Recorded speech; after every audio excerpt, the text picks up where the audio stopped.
I don't know. Can't repeat it. No, can't do it. Is it recording? We're recording. Yeah. What's up, brewskis? My name is Marco Dupa, and with me, as always, it's the great and powerful Adam Obesius Rodriguez. What's up, brewskis? We're back, kids. It's been an extended break. Mm-hmm. The holidays turned into Sick days? Yeah. Like, I don't know if you want to talk in detail about what happened Sure. to you, but I had the flu, and I realized I've never had the flu before because of how devastating that was. I was like, I've never felt this before. Oh, I'm going to die. So this is new. Yeah. There was a moment where I actually thought, I was like, what's happening? Yeah. That's That's how I feel like I'm going to die. The first time I got COVID, Yeah. Sherry will attest to this.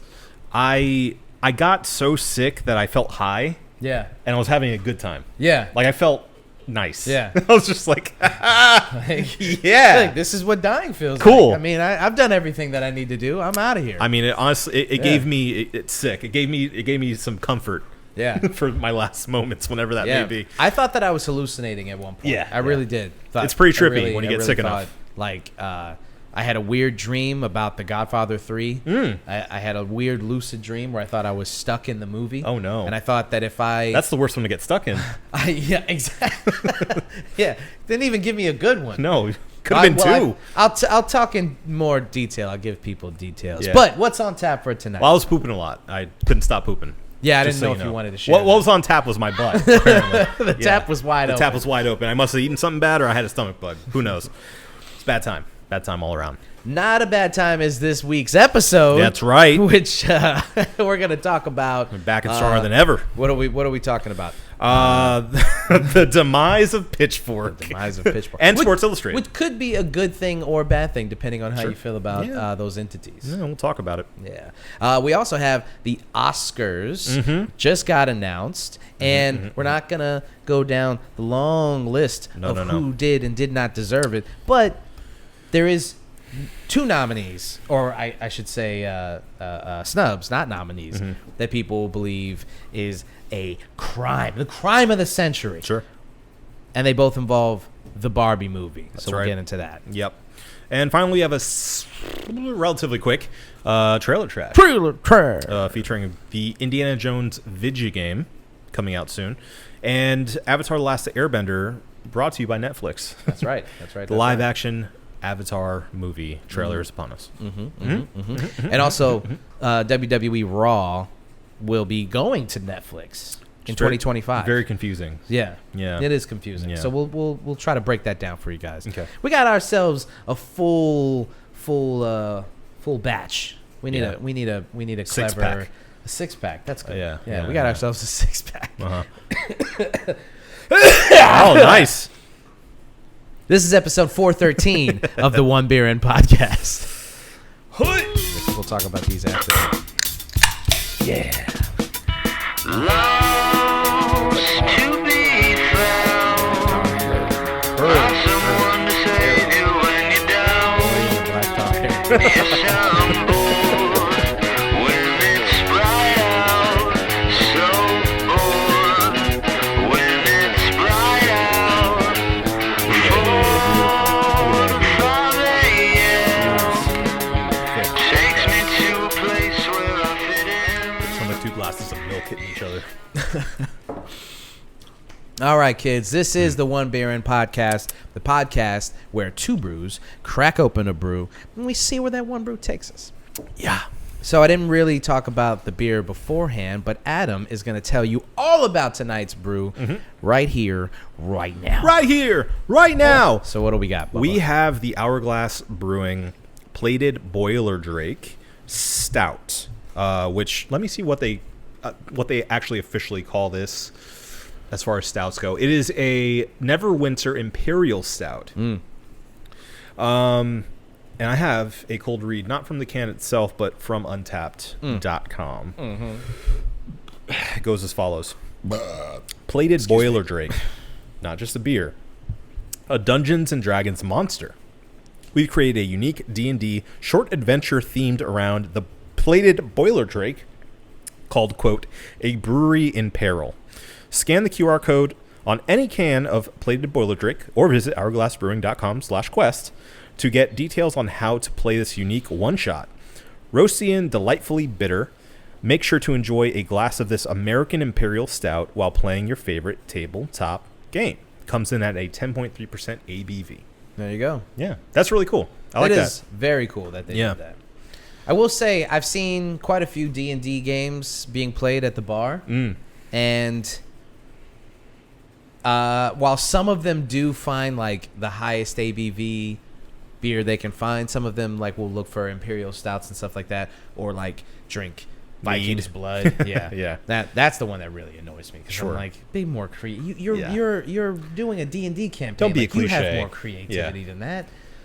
I will say, very rarely do I see a lot of people getting like, they get experimental with the beers. They like, I think nerd culture, nerds, people who nerd out on stuff like D&D, sure. The DNA of that kind of DNA of D&D runs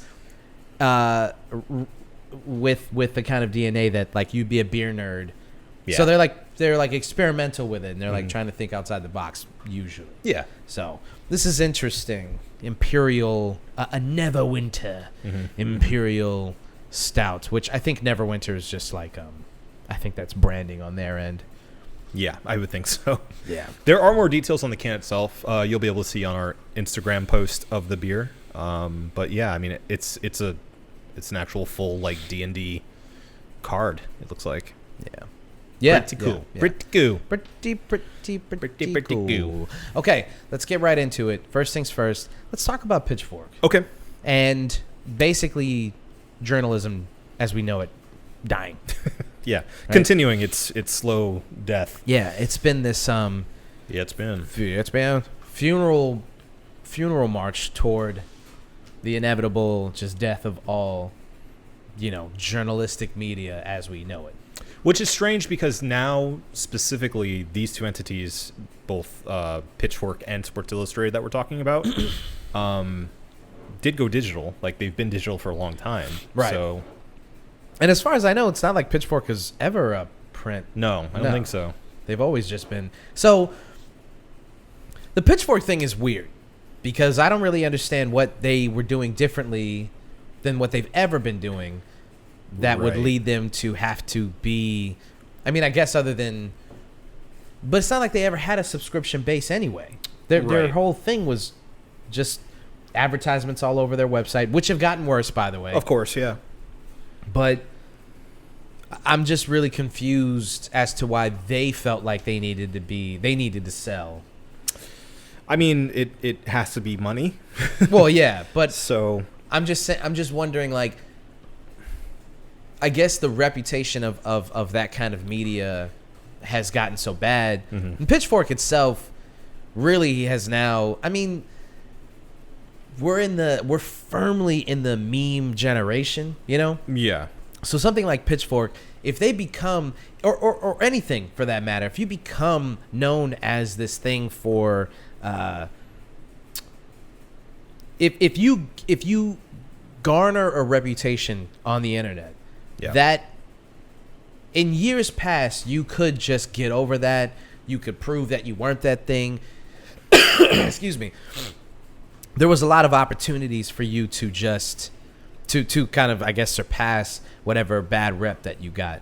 But I feel like now, with how short people's attention spans are, I mean, once you believe a certain thing about an entity, that's it. Like, a lot of people just kind of write it off. And Pitchfork does not do itself any favors by being what it is. I will agree with you, but then you have to look at something like IGN.com, which has like it's been memed to death of being like, an extremely biased, untrustworthy source by a lot of people. Yeah. Yet it still remains like the number one place for video games on the internet. I don't know how that happened because there were other more reliable sources who have mostly died out. Yeah. It's strange to see. Don't really understand how IGN has been able to keep going. Maintain, yeah. But I will say, according to AOL.com. AOL.com? It's $19.99 again. Not a name I've heard in years. Quote, the decision was made after what Anna Wintour Chief Content Officer at Condé Nast called, quote, a careful evaluation of Pitchfork's performance. Wintour, end quote. Wintour called the move, quote, the best path forward for the brand so that our coverage of music can continue to thrive within the company. So, I mean... How is this... Does it have information of how this is going to work? Are you going to pick up a GQ magazine and in the back they'll have Pitchfork reviews? That's my understanding, that it will be part of... It's essentially... Like, I mean, that's what they say specifically, but it will be literally absorbed into GQ magazine. That's so strange. Why a fashion magazine? I mean, it sounds like it's essentially going to be like... turned into a column as opposed to its own entity, you know? I mean, I guess as far as cost-cutting measures are concerned, it makes sense because, like, if you cut down what it actually is, if you cut it down to just like reviews and maybe a column here and there, you don't have to pay so many writers to maintain the website. To fill the content rather of the website. But then is it Pitchfork just a name at that point? Because they say they fired like 12 editors. Well, yeah, and the thing is, if you followed Pitchfork because you like the voice of Pitchfork, right, and then it just gets absorbed into Gentleman's Quarterly, and then it's just like you said, Pitchfork by name. At that point, it's like, how does this move save the brand? I think it doesn't. I think it destroys the brand, and we just have GQ now. Yeah. Which this article makes a mention to say that it's detrimental in the fact that GQ is specifically a men's magazine as well. So it like even more curtails what Pitchfork could have been. Yeah. You know, as its own entity. It kind of, in order to fit in the landscape of what GQ is, there will inevitably need to be changes to it. Unless, like, literally within the magazine, it's like a magazine in a magazine. Right. But I don't see that happening. They say their staff's down to, like, 8 editors now. They cut down 10 of the staffers that were cut, according to this article again, were editorial staff. And there were another 2 that were cut as well. Yeah. So, I mean, if you couldn't tell by the bandana I'm wearing around my neck, I was a very loyal Gentleman's Quarterly reader. I had a subscription and everything every month. Was very, very loyal to that magazine. Call me what you want, but a gentleman. They will. Yeah. But a gentleman, you must call me also. Mm-hmm. And I did. You know, it's funny. I did think that GQ was big enough that like it was kind of like Playboy in that your image of GQ is cologne ads, suit spreads, and tips, on how to wear a bandana around your neck, a kerchief. But really, there was very fascinating articles in the magazine. It was like Rolling Stone or like Playboy, where your idea of what the magazine is, when you actually open it up and read it, you're like, oh, there's like hard-hitting journalism in this magazine that's supposed to be about clothes or whatever.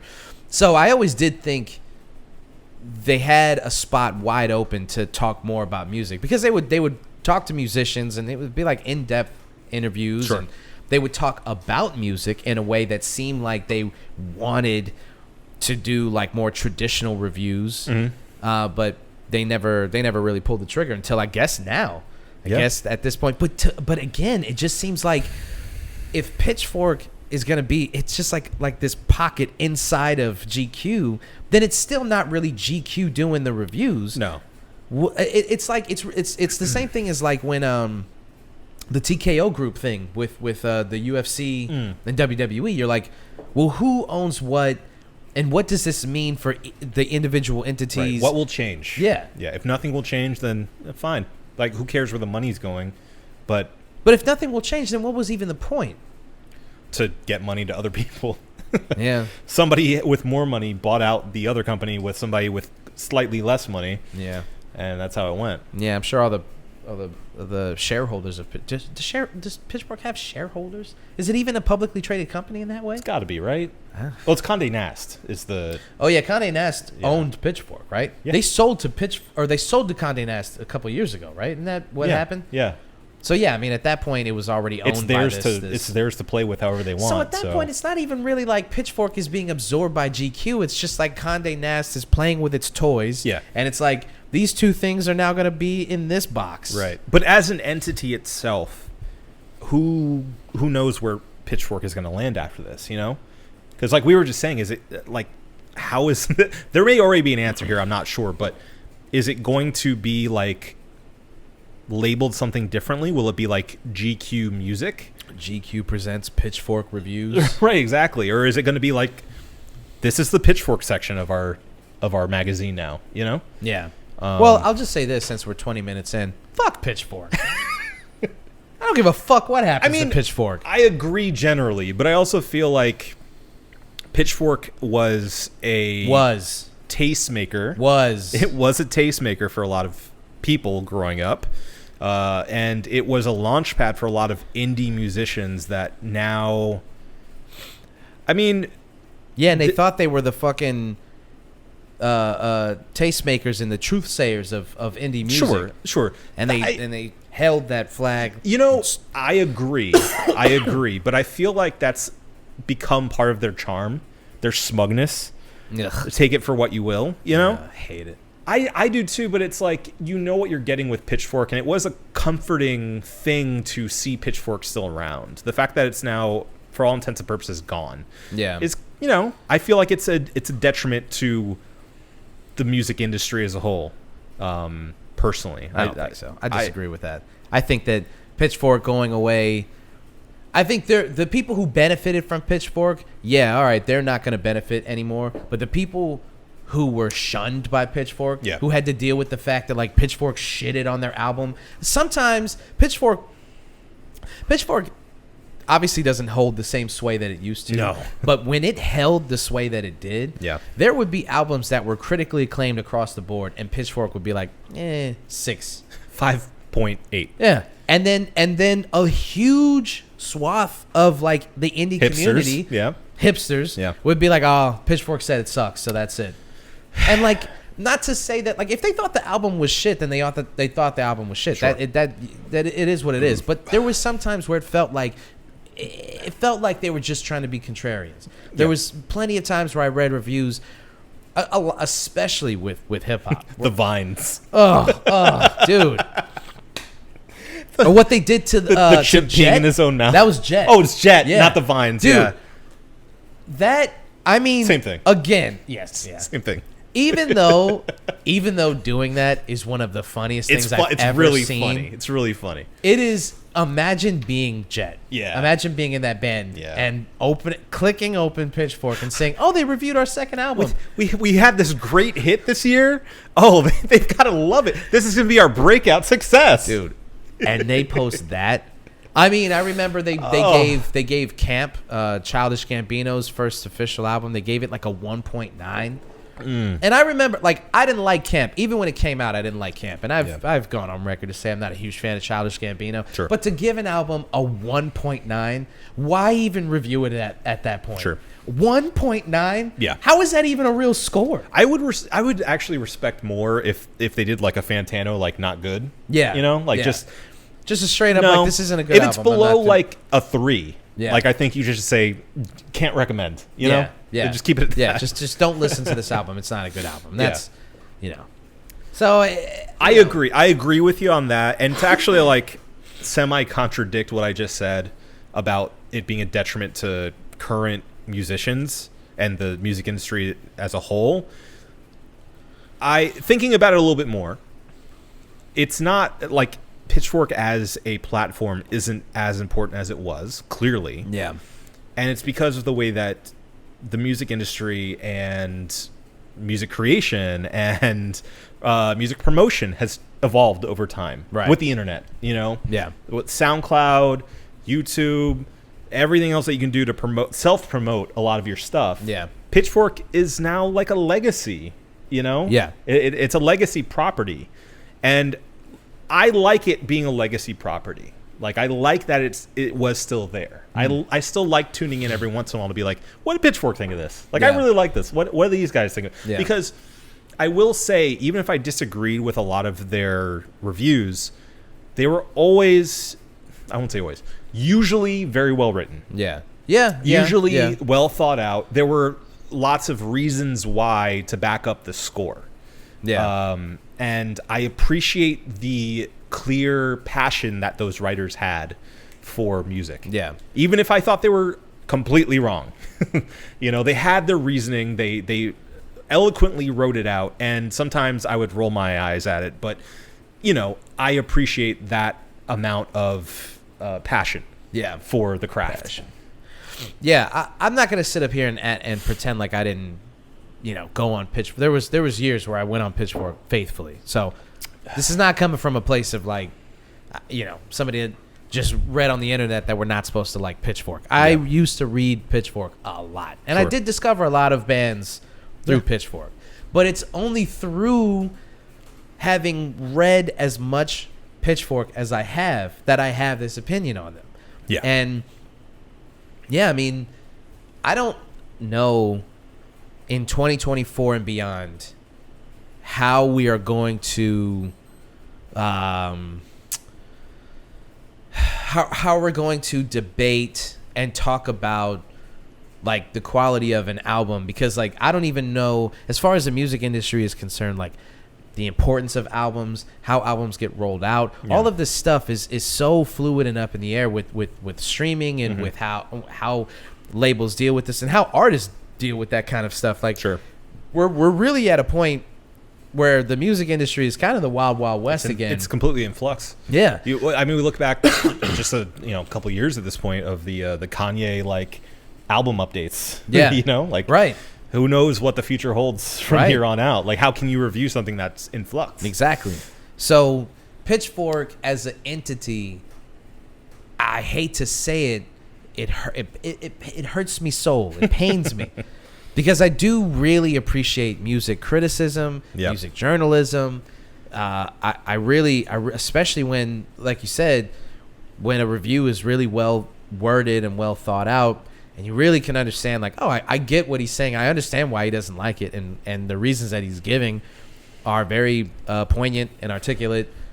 This is just a really well worded review. I just like to read. I just enjoy reading this, even if it sucks that they shitted on an album that I like. Like, I just enjoy reading this. And that is a lost art. And at this point, it's dead. At this point, it's dead. And it's the saddest. It's one of the saddest things that I have to admit to myself. Well, and this thing happened at Pitchfork. It is. So in that regard, maybe not Pitchfork itself, but what Pitchfork represents, being absorbed by a fucking fashion magazine, is incredibly sad. So I don't really have an opinion on Sports Illustrated. I mean, listen, I used to read Sports Illustrated too. I also swimsuit edition. Dude, that swimsuit edition, yowie wowie. It was like Christmas every year. I mean, I had a Sports Illustrated subscription too. Sometimes these were just subscriptions that, like, oh well, maybe you just sign up for something, or maybe you put your dad's name on something, and then you just get magazines. It just, and then it just shows up. It keeps showing up. I don't know what to say. And then my dad likes sports, so Sports Illustrated shows up, and he's like, well, I'll read this on the shitter, and like this is illustrated. So, we used to get Sports Illustrated all the time, but again. It's just like everything else. It's just been so like proliferated. Thank you. By the internet. Sports news coverage is by the fucking second. The minute something happens, Schefter's there, fucking Kornhauser, fucking Brian Windhorst, and all these names. Barstool. Barstool.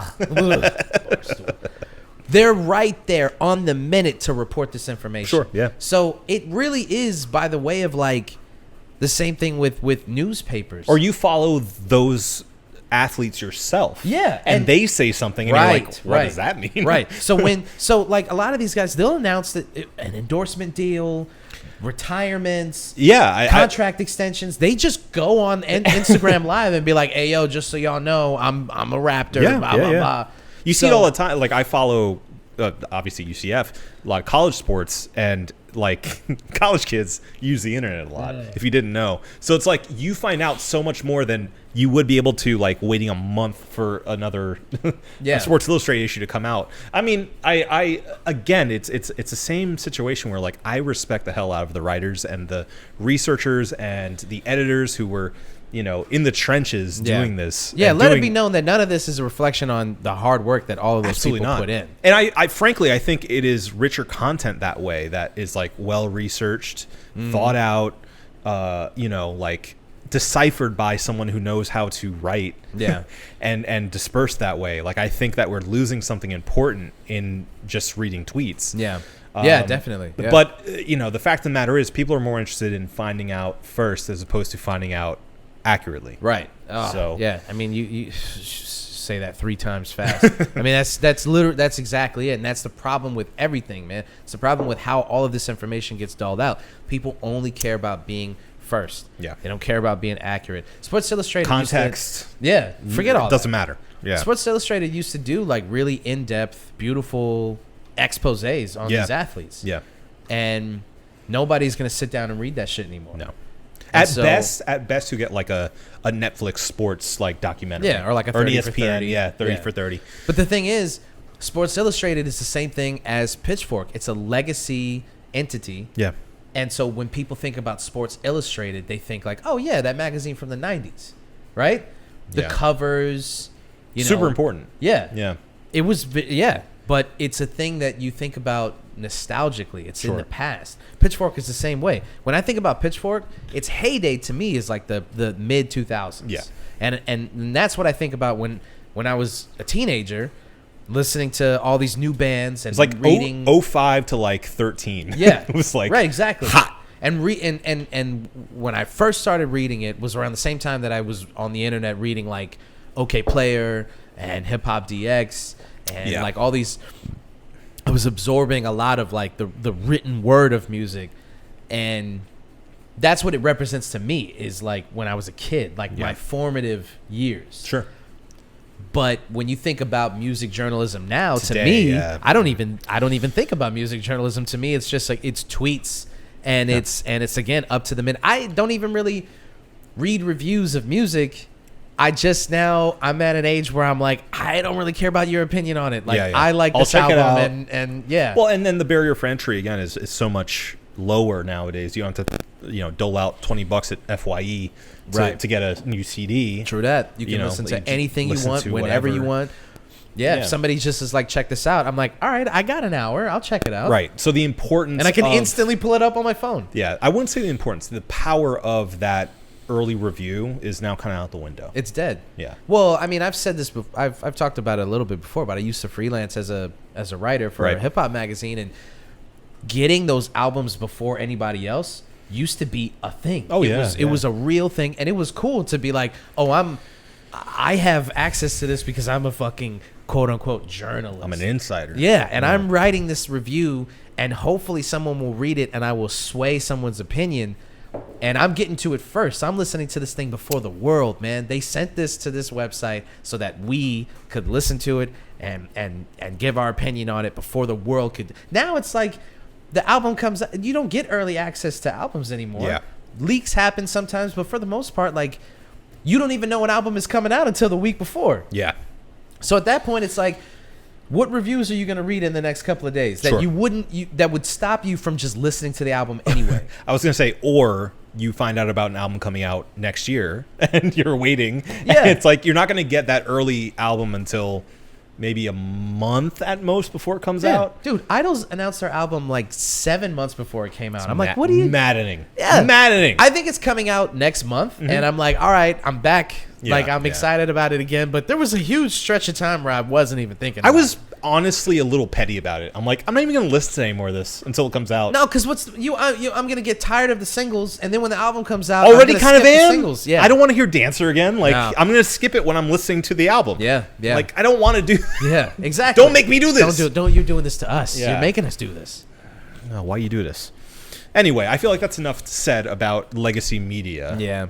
We should get into current media. Yeah. With a mini trailer. We still need the sound. What are we doing? We need the soundboard. I gotta bring the thing over, and then we gotta bring the thing over. Yeah, bring it that's over. my fault. That's my fault. Sorry. I gotta bring it over. It's okay. And we'll play around with it, and then we'll see. We're there though. I mean, we have the we got the thing. The we just gotta technology use at it. our fingertips. We have the Literally technology. fingertips. Okay. Yeah. Yeah. Yeah. Yeah. Okay. So you haven't seen this trailer, right? Have you? I didn't watch the trailer. I watched gameplay. Okay. Gameplay footage and people talking about it. I didn't actually watch the trailer. Okay. Would you like to? Do you want to do like a live? Do you want to put the thing here, the trailer here? Oh yeah, behind yeah. us? Mm-hmm. Yeah, I could do that. Okay. Let me pull it up real quick. Okay. Yeah. Right. The new game, by Machine Games. Actually, they're pretty well known for doing the Wolfenstein games. Funny enough, they specialize in games that you kill Nazis, which is pretty cool. They really like killing Nazis, and who doesn't? That's true. Except for alt-right people. Well, they ain't all right to me. Game Killing trailer. Nazis. So Business is, booming. another thing to know about this game is that it will be an Xbox and PC exclusive. Oh, well then I don't even give a fuck. What does this mean to me? What does this It's mean good to me? know. We need to let the people know how the trailer is. Look, I have a PC. You can come over and play it. All right. Settle down. Settle down. All right. I'm acting out. I hear you, Let me bud. tell you what you are missing, Dr. Jones. While you were playing your pointless game, Is he talking about us? I was playing Yes. you. You're wondering if maybe you should have built yourself a life of meaning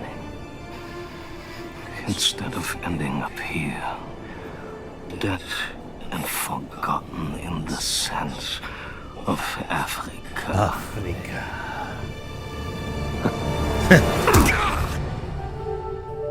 Do they just take the lines from the movie? No. This is a completely new story. No. This? Yeah. Oh. Myths. History. There's different ways to interpret the past. Thousands of years of humanity's thoughts and beliefs, scattered and buried, Doesn't really sound like it. just waiting Sounds like to be found. You can't just run away from your problems. It's that guy. Indiana.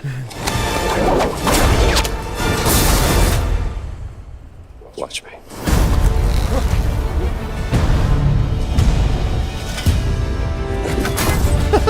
Bonk. Throughout history, mankind has built sites of great spiritual significance.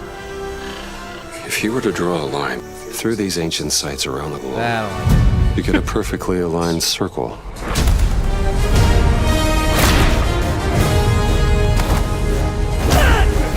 Third person and then back to first. I think I've it's had only run-ins first with these guys before. Trust me, That's what Wolfenstein is too. it ain't a walk in the park. Okay, then. Let's see if you can keep up. What do you mean if I could keep up?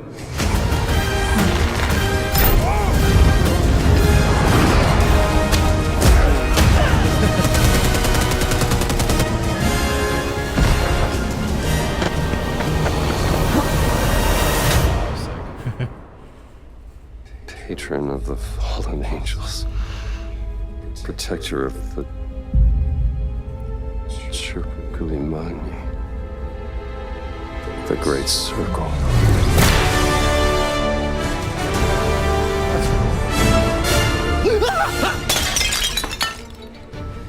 You have any idea how old that was? On Game Pass. So that's pretty Okay. cool. All right. Okay. Okay. Okay. Do you want to start or do you want me to start? You start. What are your thoughts on Indiana Jones and the Great Circle? I'm having a tough time with this right now. Yeah. As a video game, it looks like a ton of fun. Yeah. But I can't help but feel like, what do we need this game for right now? Like, he's done with the movies. Everybody involved is pretty much done with that franchise for now. It's not, including Spielberg. Yeah. It's very clearly not Harrison Ford, yeah. And it's a guy who's not doing a very good impression of him. Sorry to say. Whoever the voice actor is, I appreciate your efforts, but that was not good. Well, yeah, you know who the voice actor is. Is it Tony Baker? No. Is it the other guy? It's the other guy. It's Troy Baker. Troy Baker. Sorry, Troy Baker. Not Tony Baker. Oh. Is Tony Baker a comedian? Probably. Okay, Troy Baker. But it's always fucking Troy Baker or the other dude. Yeah, Nathan Drake. Yeah, the guy who played Nathan Drake. Which is funny you bring up Nathan Drake, which is my other point, which was, do we need this after 4... We have Indiana Jones at home. Yeah, exactly. We already got 4 Uncharted movies plus the DLC. Games, not movies. Sorry, yeah, thank you. Yeah, we have 1 Uncharted movie. Yeah, which was... No, we don't. Actually, no, we don't. In name. That movie doesn't exist. I'm sorry to say that you and a million other people had a hallucination about a movie. It's like the Mandela effect. Yeah, y'all thought this movie came out. It's a fever dream. Yeah. Yeah, and it didn't actually come out. Collective amnesia. Fever dream. That makes sense now. What? I had a fever dream. Oh, okay, yeah. That was what that was. You're like Indiana Jones, but your own body is a mystery. Oh my God! Now it makes sense. Yeah. Okay. There you sorry, go. we'll get back to that one. But the Uncharted games are perfect games, and they're our version of Indiana Jones on home consoles. Made for video games. Yeah. As far as the game, it looks fun, but like I just don't. Who is this for? The people who went and saw the 5th Indiana Jones movie? Yeah. That's it. Who else could be playing this game? Well, and that's the thing. That's the issue I have with it. If I can cut in, please. It looks really good. I'll say that. I think as a game, like you were saying, it looks really good, and I'm kind of excited to give it a shot because I'm a big Indiana Jones fan. I love Indiana Jones. Yep. It's a franchise I grew up with, and it's one of those I hold dearly. But because of that, it's just not the same without Harrison Ford. Yeah. And I feel like generally I give artists the benefit of the doubt. I will say, like, make Star Wars until it's not profitable anymore. Yeah. You know? And even then, do some weird Star Wars stuff. I don't care. Yeah. You know, like, have fun with a franchise. Yeah. It's fine. Indiana Jones is one of those that is only Indiana Jones because of Harrison Ford. The movie's called Indiana Jones and blank. Yeah. It didn't start out that way. Not true, but it became that way. Yeah, it is for a good reason. Because it's anchored by his performance. It's Harrison Ford. In the first 3 movies, he's absolutely flawless. One of the best characters in cinema. Period. Absolutely. Absolutely. Yeah, and it's not Luke Skywalker and the Star Wars. Right. You know? Right. Like, that's a whole universe of stuff that you could play around with. But this movie, this franchise, is built on the back of a gigantic performance by Harrison Ford. And the charisma he carried, the line delivery, his physical performance. I mean, like, everything is about him. Yeah. And it's not fair to Troy Baker, honestly. It's really not. And, like, I'm happy he got such a big gig again. But at the same time, like, he's destined to fail. There's no way you can be Harrison Ford. Yeah. You can't. You can't be that charismatic.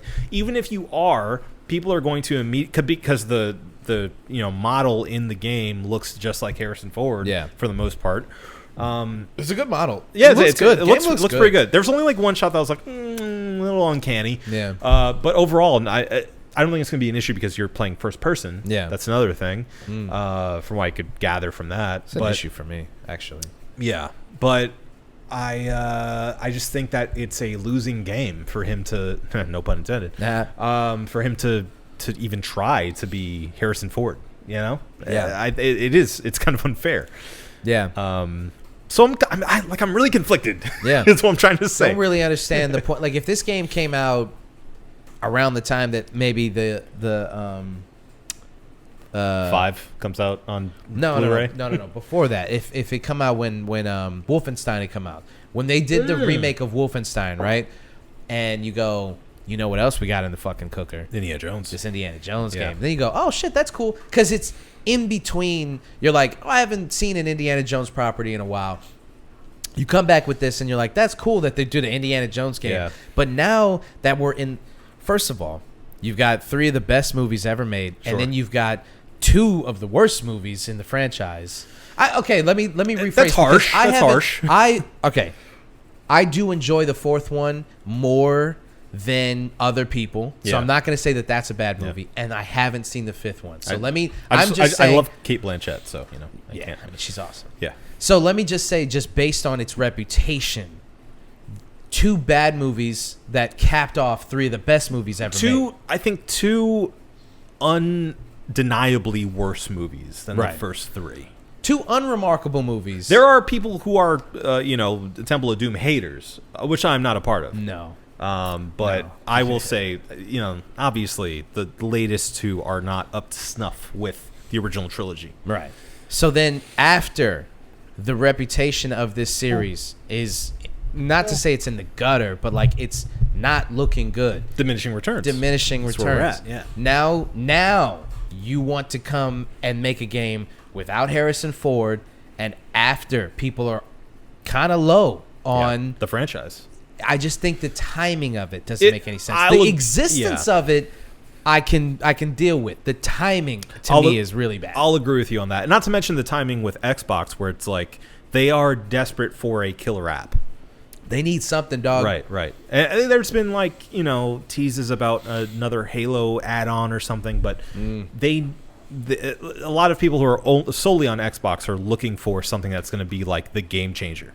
Xbox is being outsold 2-1 at this point by PlayStation. Hand over fist. Yeah, it's at this point it's not even a competition. The war is over. Yeah, Sony won.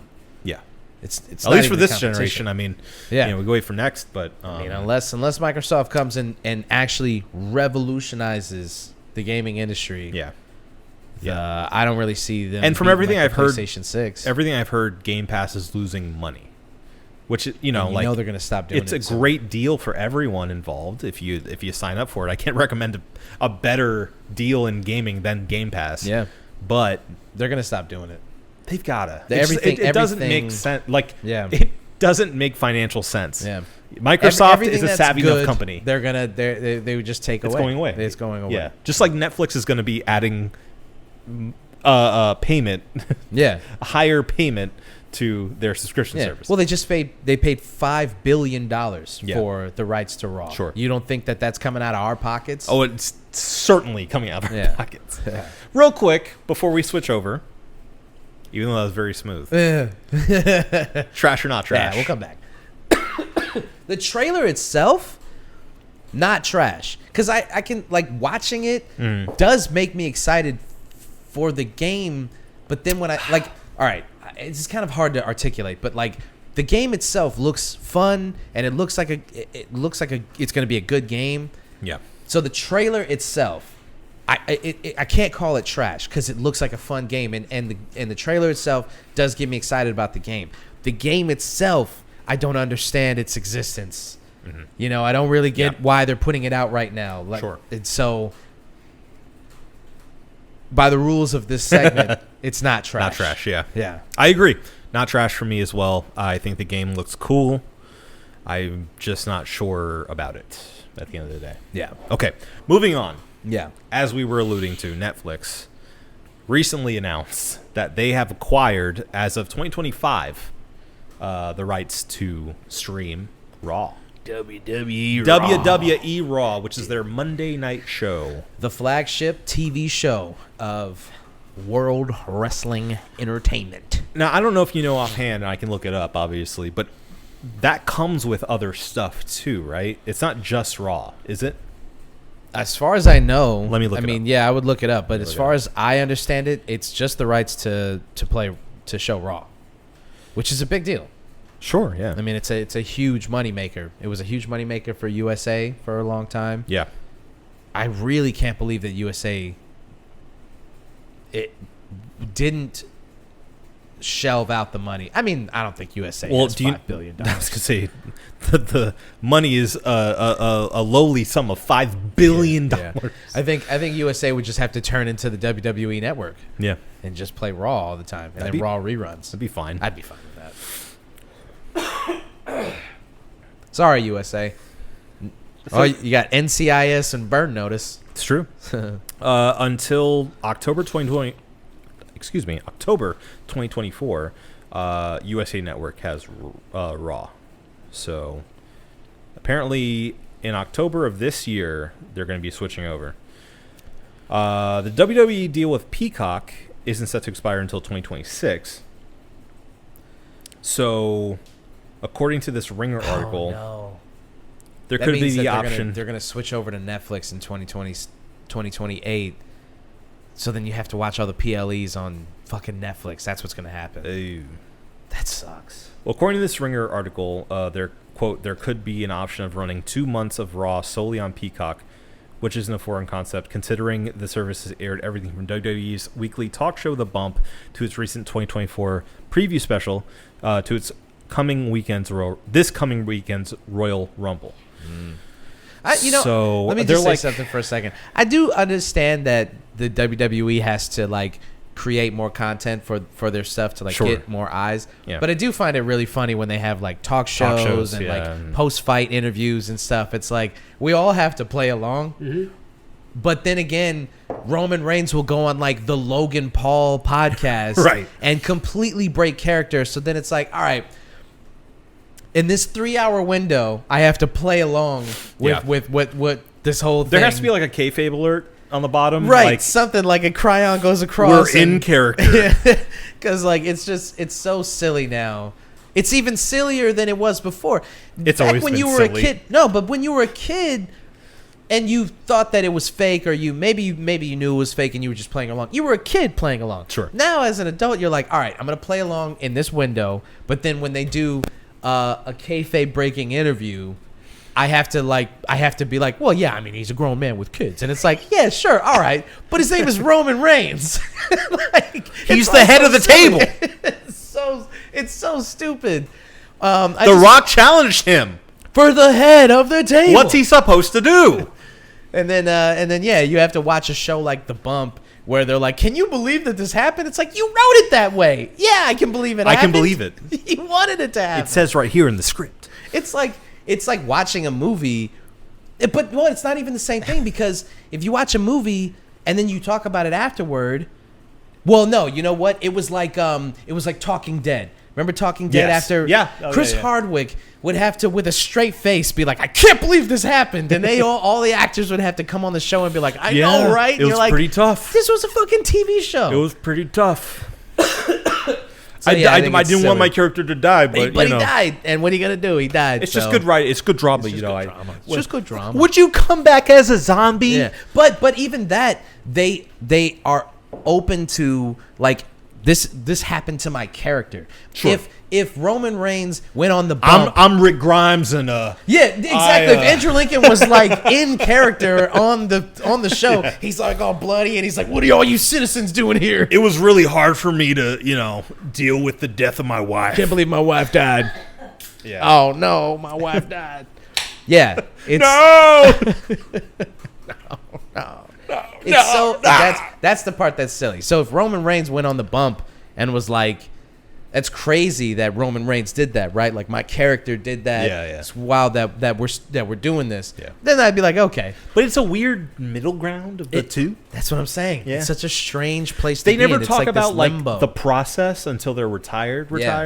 Yeah. But while they're in it, it's like you can't really do No, and then even when they do like kayfabe breaking interviews, it's always like they always have to keep up this facade of like, I mean, it's the hardest thing I've ever done in my entire life. Sure, yeah. You got to make sure that people know like it's not fake. Right. It's real to me, damn it. It's written. You know, and it's actually, Sherry brought up a good point, a good question that I didn't think about before. But in today's day and age, you know, if and when we ever sire children, and they, we're not doing it right now. Settle down. Settle down.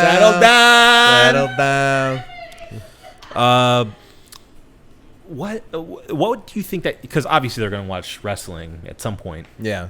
What would your approach be to kayfabe and like explaining that wrestling is like sports entertainment as opposed to like something like UFC? You know, like do you break it to them, or is it more like a thing that you're like you let them enjoy the fantasy of it? Yeah. Or do you explain it to them because you're afraid of them like thinking they can, you know, give somebody a I don't know, RKO out of nowhere? You know, like what? How do you present that to a child in today's day? Because there is so much out there that does break that illusion. Yeah. I personally answered that I would let them know, like from the jump, that like this is sports entertainment. Mm-hmm. This is drama. It's fun. You know, we like to see the show, but like they're not actually hurting themselves on purpose. Yeah. You know, it's predetermined. You know, we're here to watch a show and have fun. Don't do this to anyone else, please. Yeah. I don't want to get sued. Right. You know, like that would, I think, be my approach. I'm not a father. Yeah. But I think that would be my general approach. That's enough. It's enough from you. It's enough from you. But yeah, what would you do? I'm curious. You know, honestly, I think my approach it's hard to say theoretically, because like my initial answer to that was in my head was I'm going to let the fantasy play out until they ask, right? But I think that question would come a lot sooner than I realized. Yeah. Because of their access to the internet. Yeah. Again, going on, if you have any kind of social media account, if you have YouTube account, you have to be very diligent nowadays you have to be on top of this shit, right? So if they see Roman Reigns on the Impulsive podcast, God forbid, the illusion is broken, right? Yeah. He's sitting there in joggers with his hair down, and he's talking about his kids, and he's calling himself Joe and all this stuff, and it's like your kid's gonna be like, what the fuck is going on? Yeah. So I'm very confused. my initial reaction is to say that like I would play along with the fantasy until they were smart enough to ask the questions. The same thing with like holidays and everything that's a fantasy to them. Sure. But I'm hoping that my kids are as aware as I was when I was a kid. They've got it. They've got to be even. I would assume they're even more so. Yeah. I hope that my kids are smarter than me in every way, shape, or form. That's the hope. Yeah. That's all you can hope from your next of kin. Yeah. Is to be an improvement. Yeah. On the original recipe. So if they are, then I don't think that I would have to explain it to them, because nobody had to explain it to me. When I was a kid growing up, I figured it out because I was watching it closely and realized like they're not really punching each other. Yeah, and then it all started to fall into place. Like, oh, I get it. It's a show. Well, it's a thing. You know what was complicating to me was that my cousin Jason, who's just a couple years older than me, a handful of years older than me, was really into wrestling, and that's how I initially got into wrestling. And mind you, this is like in the Attitude Era. Yeah, like balls deep in the Attitude Era. Yeah, that's what I grew up in. Hell yeah. And so in that era specific, he got kicked out of Disney Quest for wearing a Stone Cold Steve Austin shirt with him flicking off the camera. They made him put his shirt inside out. It was awesome. But I was savvy enough as a kid to ask the question at like probably 8. Yeah, I was like, is that real? Right. I don't know if that's real or not. Yeah. And I would often ask Jason because, he was the closest to my age and my family at the time. And he would respond like, I mean, yeah, look at them. They're beating each other up. Like, But that's what I'm saying. Like in the Attitude Era, especially, like people get bloody. Oh, they yeah. cut themselves up. The Attitude Era, more than any other era, looked the realest. Yeah, exactly. And that's why it was so confusing to me, because I'm like, yeah, I mean, like, look, he's all messed up. Yeah. By the end of the match, bloody like, each other. I mean, unprotected chair shots. Yeah, Tables. I mean, they were killing each other. It was extreme for a reason. Yeah. Yeah. And so that led the fantasy to kind of live on a bit further. But then I understood the concept of it's real, air quotes, because like they're putting their bodies on the line. You know, they're cutting their heads up to make it look realistic. They're you know, sometimes things go wrong. They botch something and somebody actually gets hurt. Yeah. You know, like that happens. They're like stunt performers. You Yeah. know, they're putting their bodies on the line. And some of these guys are real athletes. You know, like they're actually they're capable of kicking your ass if they really wanted to. So that led me to like kind of find naturally a happy medium of like, it's real enough. Yeah. You know, like it's okay. real enough. Yeah. But it's real enough. But that's the thing too, is like I was an early adopter of UFC. Like we rented the UFC like cassette tapes from like #1 moving on. Right. As a kid, so like I was exposed to like real combat and seeing the like difference. what it of looks those like two. when people are actually beating the shit out of each other. And it looks very different. Yeah. So yeah, you know. it's much. That's a good point. Yeah. Because the first time I watched a UFC pay-per-view event, my whole family was watching it, and I remember a guy. I don't remember the fight specifically, but I do remember he won by hammer fist, and we were like, "Holy shit!" Oh, God. Like, he's smashing his face in, like there's blood everywhere, and the ref's not stopping it. Yeah. And this guy's with an open, or a closed donkey fist, just smashing his face, and I was like, "That's legal? They're just letting him do that? He's killing him." I remember when they allowed kicks to the head when you were down. Yeah, you know, it was like fucking violent, man. Shit is unbelievable. violent. Yeah. Like some people think, oh, they should be able to do whatever they want in the octagon. No, it's a fight, and I'm like, absolutely no. not. The more rules that they've put in place, the better. Like, it's protecting these guys, and it's turned it into a sport, it's a and sport, not a street fight, which is what the vision always was. I mean, as long as like we're talking modern UFC, the idea. I mean, even in the original ones, the idea was, let's get the best of the best of every specific discipline. Yeah. And have them fight. Yeah. Make it. It's like real life Street Fighter. You know, like, which is a really cool concept. Yeah. But if you're talking about like making it an actual street fight, like, well, then what's the point of the regulations? What's the point of the rules? What's the point of the walkouts? What's the point of the uniforms? That doesn't make it better. Like, technique is cool.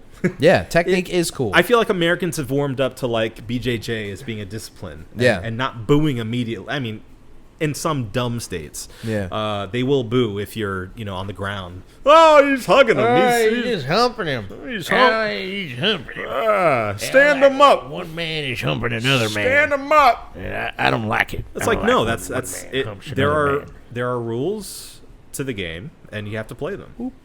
Yeah.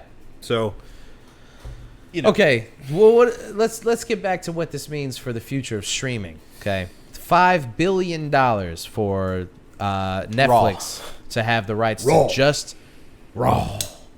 Just Raw. It's Raw. It's Raw. To say nothing of the premium live events, to say nothing of SmackDown, this is just one flagship show. Netflix has the rights to it now. And you have to think about like what this means, because even the WWE Network didn't have the rights to its own show. Mm-hmm.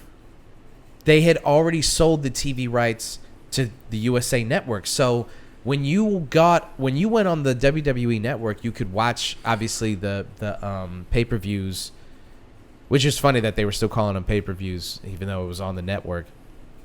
You could watch those. Well, I guess they were still charging people if you didn't have the network. You could watch that shit live, but Raw and SmackDown, because they had these TV deals in place, you had to wait months to catch up to the live episode or that week's episode, right? Yeah. Now on Netflix of all, I fucking hate Netflix. Well, and that's what I was just about to say is like, this is bad for everyone. This sucks, dude. This sucks. Except for Netflix. Yeah. Yeah. Because like, honestly, having Peacock, one of the main reasons I have Peacock is for WWE. Yeah. That's one of the main reasons, because it has everything. Everything. I want a resource that has everything. Yeah. The fact that they're now in a position where we are now in a position where we're going to have to have multiple streaming services to watch one product. Yeah. It's awful. It's not right. It's awful. That ain't right. That ain't right. So now you're going to have people that are like stranded on Peacock only watching Thursday nights or whatever. Yeah. Dude, I'm fine with just watching the PLEs at this point. Like, I do like... I mean, the clips of the most important stuff gets posted online. I like watching the promo battles, especially with guys who are, like, good at it. Like that last one with Cody and Punk. Yeah. Oh, so good. So good. I watched it live. Yeah. That's the type of shit that I can fuck with. I'll still watch that kind of stuff. But as far as like watching a 3-hour show that's not a pay-per-view or a PLE or whatever, I don't really. I'll just say this. I don't think there is anything at this point for me personally that could get me to subscribe to Netflix. I already subscribed to Peacock, and you didn't have to. Huh? You didn't have to. I didn't do it on purpose, so we're gonna talk about that later. Okay. I do. Yeah, I need to because I did it on accident. I was trying to watch something through Amazon, and I didn't know that it was a Peacock Plus thing. And then it was like, do the free trial, and that's the one thing with Amazon. That's how they get you. It's one thing with it. They have everything in one place, but it makes it difficult to decipher who's going to who. Exactly. Yeah. So, and they're making it even harder. I've noticed. Oh yeah. You'll go through the categories, and it's like Amazon deals, and you're like, oh, it's an Amazon show, and then you click on it, and it's like, do you want stars? I'm like, dog, no, I don't want stars. No one wants stars. No one wants stars, man. You're worse than Showtime. I do need to cancel my Paramount, but it's Paramount or not Paramount, Peacock. Sorry. Okay. Or no. Okay, all right. Let me Paramount rephrase. Plus? Let me rephrase. I could take some of that Paramount Plus. Okay, all right. Here's what I have. I have Peacock through Steve, friend of the show. I do have Peacock Plus. Okay. You had it through Peacock. me first. Yeah, but now I have the ad-free. You didn't have. I had ad-free. Did you give me the login? I sure did. All right. Well. We'll cross that bridge when we come to it. I do. Paramount is what I was talking about. Okay. Paramount Plus I have through Amazon. Yeah. So, I mean, I could keep that if you want. Were you trying to watch Top Gun 2 or something? No, actually, I was watching the Godfather movies. Come on. And that's what gave me the fever dream. Was watching all 3 Godfather movies in a row. Yeah. And then getting stuck on the third one. That's still like a full day. I still haven't finished Coda because I haven't watched it yet. I have it on 4K. I bought it specifically to watch it. I understand that, like, this is Coppola's, like, this is his vision. Director's cut, yeah. But I'm about halfway through it, and it still sucks. So don't tell me that. I mean, I have to tell you the truth. I mean, I get that, like, what he was trying to do, and I can see. I mean, but it's still right now. It's still. I'm just hoping for better. You know. It's just. I like Andy Garcia. He's cool. I hate to say it because it's like it seems like such a stereotypical opinion to have on the movies. Yeah.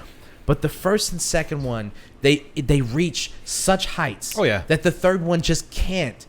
It just can't. It took too long for the movies to come out. The performances, like Pacino, this is 90s Pacino. Okay. Yeah. So this is at a point where every 5 movies you're like, oh yeah, that's right. He's one of the greats.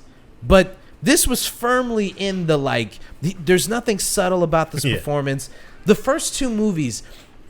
And I can tell you this because I watched them in a row. Yeah. The first 2 movies, he is putting on what is, to me, some of the best acting in American cinema, and just in cinema, period. He's putting on what is just a powerhouse performance of subtlety, of emotion that bubbles beneath the surface, of like this anger, a transformation too.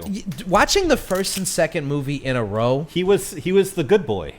I mean, but he wasn't truly. Yeah. And that's what's so beautiful about the performance is like he even in the beginning of the movie. Oh shit! I gotta plug the what? Oh, it is plugged in. Why is it saying that?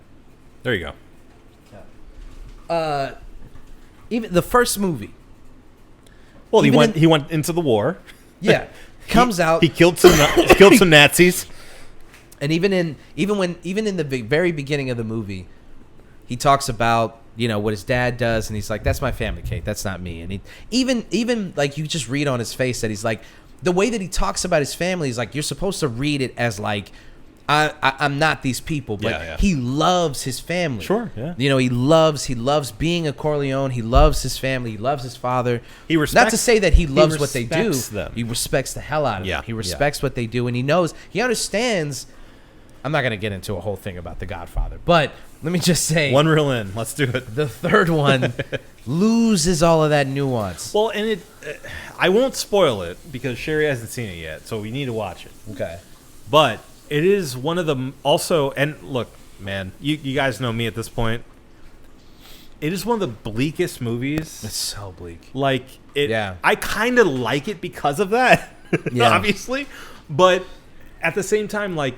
I mean, even in like the second one's a super bleak movie too, but at the same time, it's like Michael is also getting everything that he wants. You still get like a charge from 2, though. You know? Like there's still something about 2. Everybody's like getting like, you're watching Vito Corleone because half of it is Vito too, and it's like Vito is this like respectable man who's doing what he needs to do, and he's doing his come up thing. You see him doing things that he needs to do to protect himself, his community, and his family. Right. And you see how this thing started. Yeah. You see how the mafia began out of like these basically altruistic places. Yeah. And ideas. And I mean, without spoiling anything, by the end of it, which I think if you haven't seen The Godfather 2, I don't. Wait, have you not seen The Godfather? No, 2? we watched 2. We watched Okay. 2. We watched 2. Yeah. We watched 2. Horrible. No, I was very sad at the end. Oh, tragic. Yeah, it's tragic. Yeah. It is hard. Yeah, it's tough. I think Godfather 3 at its best acts as an epilogue to that just further cements that like these people are cursed. Yeah. You know, like there's no good ending for people in this world. Why? What's with the cousin fucking? Why? I think What was Mario Puzo like? I don't. I why? think look, here's the deal. Here's the deal, man. I think don't worry about it. Don't worry about This it. is You don't modern know. times. You This don't know. is like, but I'm saying I think what they were going for with that was that it's like a medieval kingdom, you know? I guess, but this is like modern it's times. Pure. It's like. But this is like what, the 60s or the 70s? The 60s. This the one's 60s. Yeah, this Or one's is it set. set in the? Oh wait. No, this is set like. When was 3 set? What was 3? I thought it was more modern, actually. It might actually be. I thought it was like in the even more modern. 90s or something. I don't think it's 90s. 80s? 80s. It might be 80s. Yeah. Yeah. Actually, I need to know. Yeah, let's do a little research here.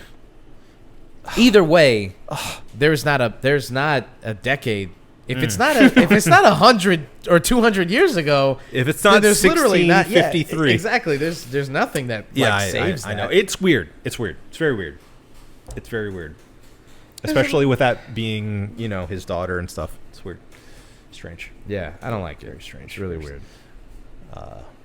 So it's the 70s into 70s. the 80s. 70s and the 80s. Okay. Yeah. That's way too modern for Yeah. that to be a part of the. The lore. Yeah. It's disgusting. It's weird. They took operatic a little too far. And she and she's like really wants to fuck him. Really wants it. And she's not a very good actress. No, she's not good. Yeah.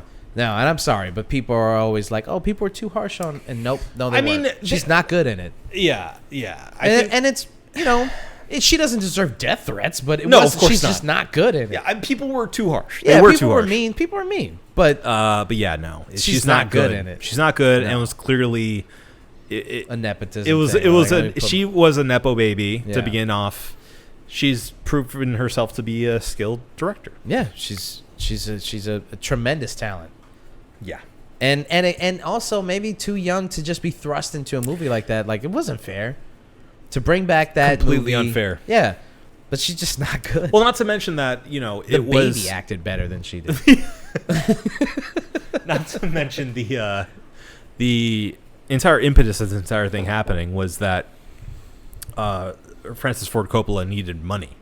Yeah, there was no passion in this. Like, he just made it because he needed money. Yeah, I don't think anybody except for Andy Garcia was like excited to be there. I think everyone else was like, "Are we doing this again? Come on!" And he's like, "Finally, Yeah. I'm gonna get a fucking movie." To be fair, we did get Just When I Think I'm Out. Yeah, that's true. That's pop culture like icon status. Yeah, Yeah. Also, his silent scream is pretty good at the end. yeah.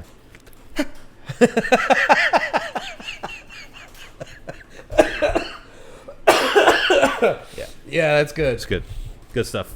That is good stuff. I like that. Yeah. Yeah. I do like the final shot. I will say artistically, the final shot is beautiful. There are moments. He's where he's still Coppola, you know? Like, yeah, and he's still Pacino. So there are moments in the movie where like, oh, there it is. But it's few and far between. Yeah, it's just like he's too. You can hear like his voice is in a lower register. Yeah, he just doesn't really have the gravitas that 70s Pacino had. Well, it doesn't help that he's playing like a beaten man. You know, like Yeah. he's the boss, but he's also like been through a lot. Yeah. Well, like I'll even say even weirder for me, like the decision to shave his head and for him to have like a short cropped, like flat top kind of thing. Yeah. When I initially saw people were like, that's even a weird thing that they did, and like that was a controversial thing in the 90s, was to see him like that was very like, what the fuck. At first I was like, yeah, that's a really dumb thing to complain about, but then like rewatching it, it is jarring to see him look like that. He doesn't look like a guy who is the head of this crime family, who is worth the millions and millions of dollars that he's worth in the movie. And like he doesn't have the striking, poise, handsome, stoicness of which like is what he had in the first two movies, which is what he was at the end of 2. Yeah, the end of 2, he was like Luke Skywalker in the black outfit, with the green lightsaber. Like, and they even do business. They even do a flash forward at the very end of 2, where he's sitting alone on a park bench and his hair's gray, but he's still, and then you do this movie in the 90s and you're like, well, he looks completely different, and then obviously by nature of him being older, but also he did Donnie Brasco and he had long hair in Brasco and he looked like a guy who was in a mob. Sure, yeah. So why? It's just a weird nitpicky thing, but it's also, it all kind of runs together of like why this movie's not good. Yeah, and I agree. Probably why I had a fever dream about it. Yeah, makes sense. I felt like I was the Andy Garcia character, but like I was having a lucid dream where I was stuck in it, and every time that I woke up in the morning, I felt like I needed to sleep because I was so deadly tired. Yeah. But I felt every time I went back to sleep, I was like, I might not wake up. Because I'll be stuck in this dream. Yeah. So I would wake up. The ninjas will come down from the ceiling like they do with the Uzis in that random scene. Yeah. And you're like, what's happening? Like, what is this movie? Yeah, it's strange. Very weird. Yeah, very weird. Super weird. Yeah. How did we get on that? We got into there talking about Netflix and streaming. Yeah. Right. I mean, I think all in all, we can cap it on saying it sucks that this is a bad deal. One brand is being dispersed throughout multiple streaming platforms because it's bad for everyone that has to pay money for these things. Yeah, it sucks. Because the other thing is, if you're paying for cable still, which is crazy, God bless you. But if you are, and you have the USA Network, you're not paying anything extra to watch your favorite show. Sure. It's just on there.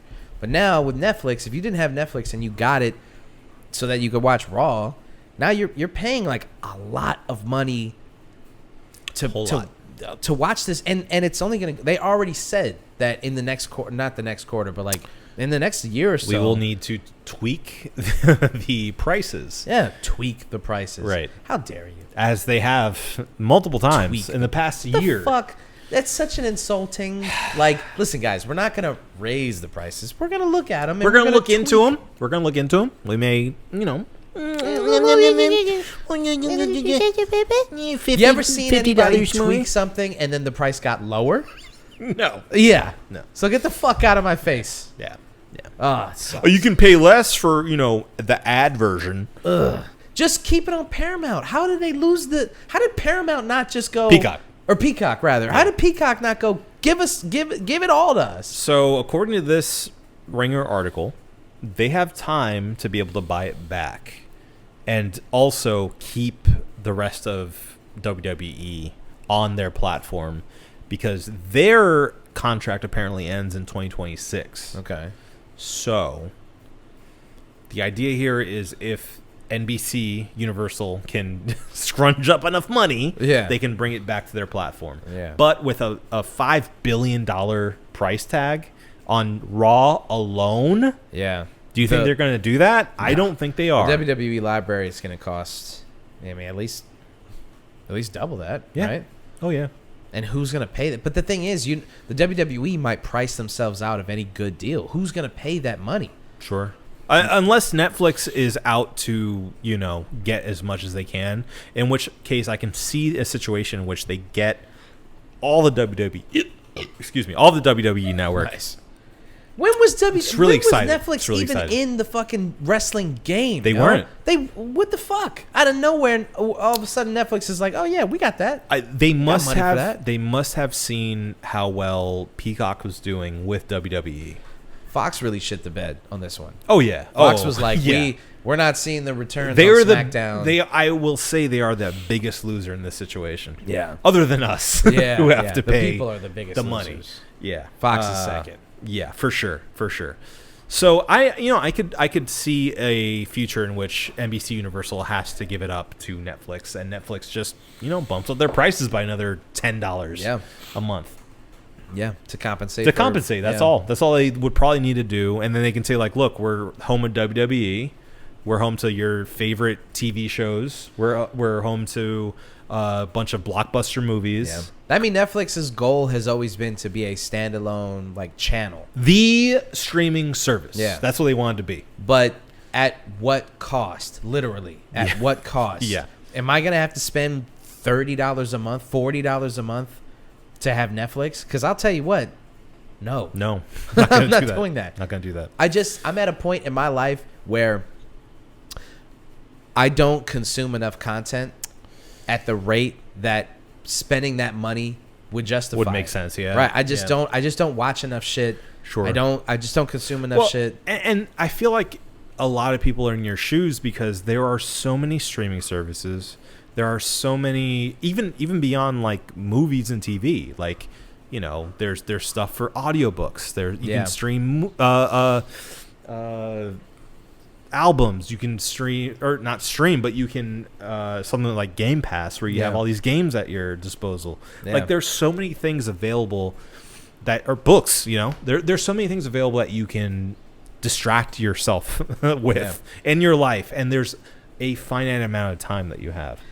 So I feel like we're getting to that, that event horizon in which we get to a place where we're saturated. Yeah. And there's no more room for anything. Yeah. I mean, I think we're already at that place where you could spend the rest of your life trying to consume content that these streamers are putting in front of you, and you that would be the rest of your life. Sure.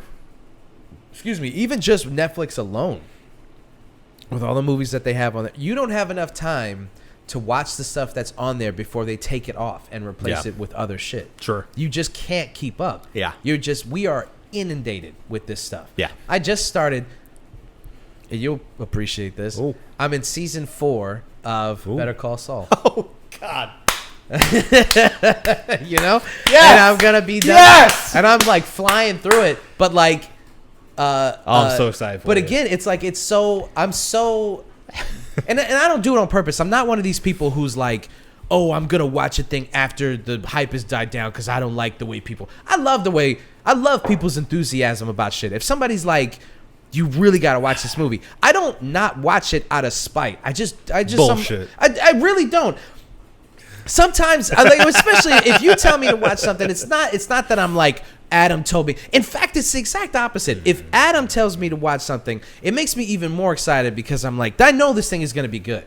But talk to me, baby. Sometimes I just don't do it. It's not there's Life no gets reason. busy. It's just it's just Stuff happens. Yeah, Yeah, but I get I'll it. tell I you get it. this: if you recommend something, I'm like, I know it's gonna be good, and that's honestly that's probably more of the reason why I'm like, I got time to watch this thing because I already know it's gonna be good. Sure. You can so stash I can, it. You can stash it, I'm yeah. gonna come back to this thing. This That's thing's fine, already yeah. gonna be dope. I mean, when we watched Barry Lyndon, I was like, how many times did we talk about watching Barry Lyndon Yeah. before we actually watched Yeah. it? And then we watched it, and I was like, yeah, the movie was incredible. Of course, it was incredible. So like. I'm now on to Better Call Saul, but like to my point, it's on Netflix. Yeah. And I might not have ever watched it had it not been for Andy has Netflix, so and they really like Better Call Saul. And they're like, you got to watch it. So I was finally like, all right, I like their taste. So we finally have somebody to sit around and watch, Sure. run through all these. Excuse me, run through all these episodes with. Yeah. But had it not been for that, and I don't know if I would ever had been able to until like it was more convenient. Like Netflix is just not the streaming service for some of that stuff. At this point in my life, I would much rather buy the seasons of Better Call Saul and watch them physically than to let one of these streamers. You're an Amazon boy. Yeah. Just admit it. Yeah. It's fine. At this point, I respect it. Yeah. Amazon, man. I think Amazon makes the most sense. Amazon all the way. I'm sorry. Like I know, crazy. I know they're a terrible company, but it sucks. But like, Amazon and Google. I feel like those are the two, the two biggest hogs in the fight right now. Unfortunately, but they provide the best service. I'm sorry. Like it's just the way it is. And even to your point, when the rumor was that Raw was going to Amazon, I was excited. Fuck yeah, hell yeah! I already have Amazon. Whatever they want, I'll give it to them. Comes packed in Prime. Are you kidding me? Exactly. Yeah. And then the Netflix deal comes through, and I'm like, what are you talking about? Netflix? They weren't even in the running. Right. They don't do that. Where did they come from? They don't do that. They don't do live TV. No. Have they ever done live TV? As far as I know, it's funny you say that. That's a good point. Yeah. Have they ever do they even I know they have the infrastructure, but do they have the know-how and the means to do something like that? And that's what this Ringer article, which I actually really like, it's by Cal Davenport. It's called The Biggest Question About WWE's Massive Deal with Netflix. And they propose this idea, there's a question I should say, of is this just the start for Netflix? Yeah. Or will they get into the same kind of arena, no pun intended, that Amazon has with like Monday Night Football? Yeah. And like having Thursday Night Football. Thursday Night Football. I'm sorry. Yeah. Thursday Night Football. There's so much football right now. But like having a specific like day of X sport that they will have exclusively streaming on Netflix. Yeah. Because for all intents and purposes, I think that it's been a huge boom for Amazon in doing that. Yeah. Yeah, Like, definitely.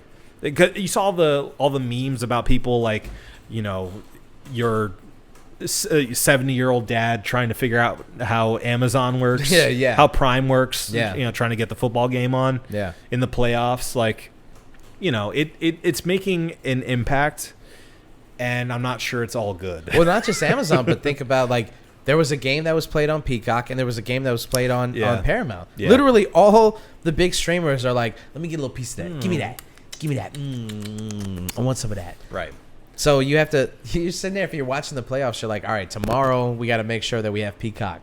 And then the next day we got to make sure we have Paramount. Yeah. And then when the season starts, we got to make sure that we have Amazon. Right. And who knows what's going to happen in the next couple of seasons. Like, are we going to get to a point where it's like, all right, you got to make sure you got, X amount of streaming services. YouTube had that deal with the NFL Network. Yeah. What's it called? The Sunday Ticket. Sunday Ticket, yeah. And so like that is an even more all-encompassing idea for streaming. Yeah. So I don't know, man. I feel like it's going to end up with us spending more money regardless. Yeah. If we want to see it all. Unfortunately, Yeah. when we could have just seen it on NBC, Fox, and CBS. Right. Like we used to. Girls were girls and men were men. Yeah. All right. Well, I guess we'll see what happens in the coming year. Yeah. How that's gonna We'll shake out. We'll report back in 2026. Yeah. God willing. Let's talk about these Oscars. Okay, we're here again. The Oscars back again. We do this every year when we talk about the Oscars, and I think this year has been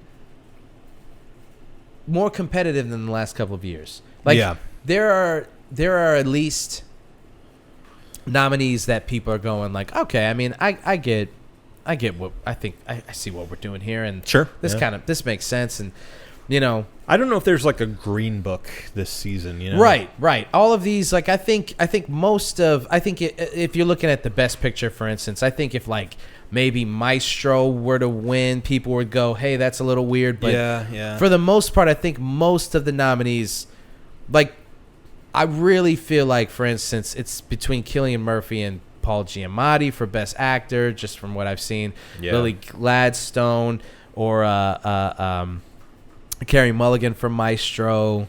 I'm seeing a lot of press for De Niro, Sterling K. Brown, or Robert Downey Jr. Actually, this Best Supporting Actor, this might be the most competitive I think I've seen in a couple of years. Because there's been a lot of buzz for Mark Ruffalo too. Right. And the Gosling and Ryan one is Gosling and Barbie. That's the dark horse. Like, hey man, you know, and that gets us into our controversy. Sure does. Controversy. Or controversy. Yeah. Ryan Gosling getting nominated for Best Supporting Actor for Barbie. Everybody was okay with. However, Your Honor, Greta Gerwig, Gerda Gerwig, and Margot Robbie not getting nominated in their respective categories of Best Actress and Best Director. Really threw the internet for a loop. Yeah. So we're going to talk about that. People were mad. Yeah. And the more that I think about it. Well, wait. Also, the fact that America Ferrera got a nom for Best Supporting Actress, which she has no chance of winning. In Barbie. No chance. Yeah. What? How? No chance. That's going to either Jodie Foster or Emily Blunt. I'm calling it right now. Jodie Foster or Emily Blunt. I think Emily Blunt's going to get it because there's been much ado about her performance in Oppenheimer, even though there wasn't a lot of her in it. I think this is going to be an Oppenheimer year. I think it's going to be one of those years where they clean. I even think I might even put money on this that they do the Grand Slam where they get Best Actor, Best Actress. Well, they don't have a Best Actress, do they? No. No. Okay, so they can't. They literally can't do the Grand Slam. But they can do Best Actor, Best Supporting, Best Supporting Actress. Yeah. And movie and director. Yeah. So I could see that happening. Yeah. I could see that happening. It could. I think the thing that I'm probably most confident in is Chris Nolan finally getting a Best Director. I think he finally gets that. If there's any movie that will do it for him, it's this one. Yeah. For sure. If he doesn't get it for this, I just don't feel like he We're gonna have to wait another 20 years or 30 years, and then he'll get like his gimme at the end of his career. Yeah. You know? I think this is the year, though. I think at the end of the day, yeah. Okay, so people are mad. People are mad. You're like, it seems like you're like getting. I'm trying to go away. Yeah, I know.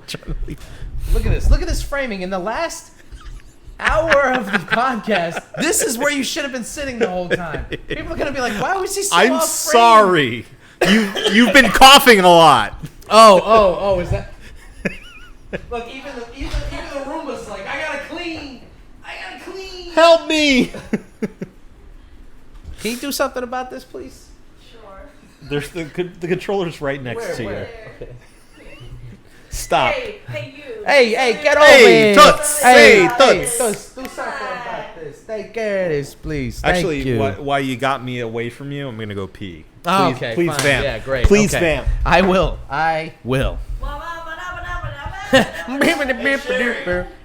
Could you freshen up our beers? Yeah, go ahead and freshen up beers. Get the cans. Wait, you're up though. Give us the cans. You can do it. He's peeing. He's peeing. A wop bop a doo bop a wop bam boom.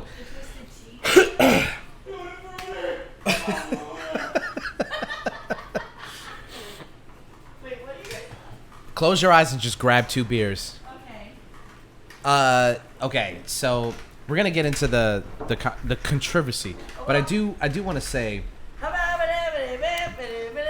thank you. Scrambled eggs. Question key. I don't know what the hell it's like trying to get. It wants to go home. Yeah, go home. It's right there.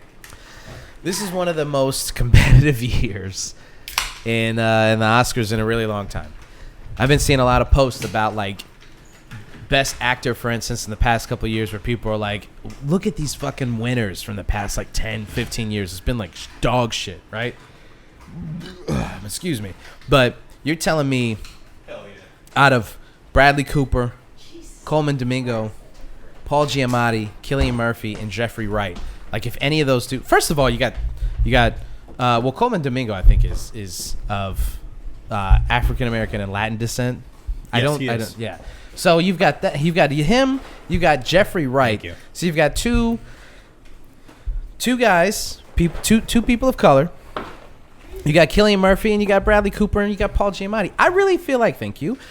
I mean, other than Bradley Cooper, which I like Bradley Cooper, but like out of these other guys, if you had to ask me right now, right this second, who do you want to win? Not having seen any of these movies, who do you want to win?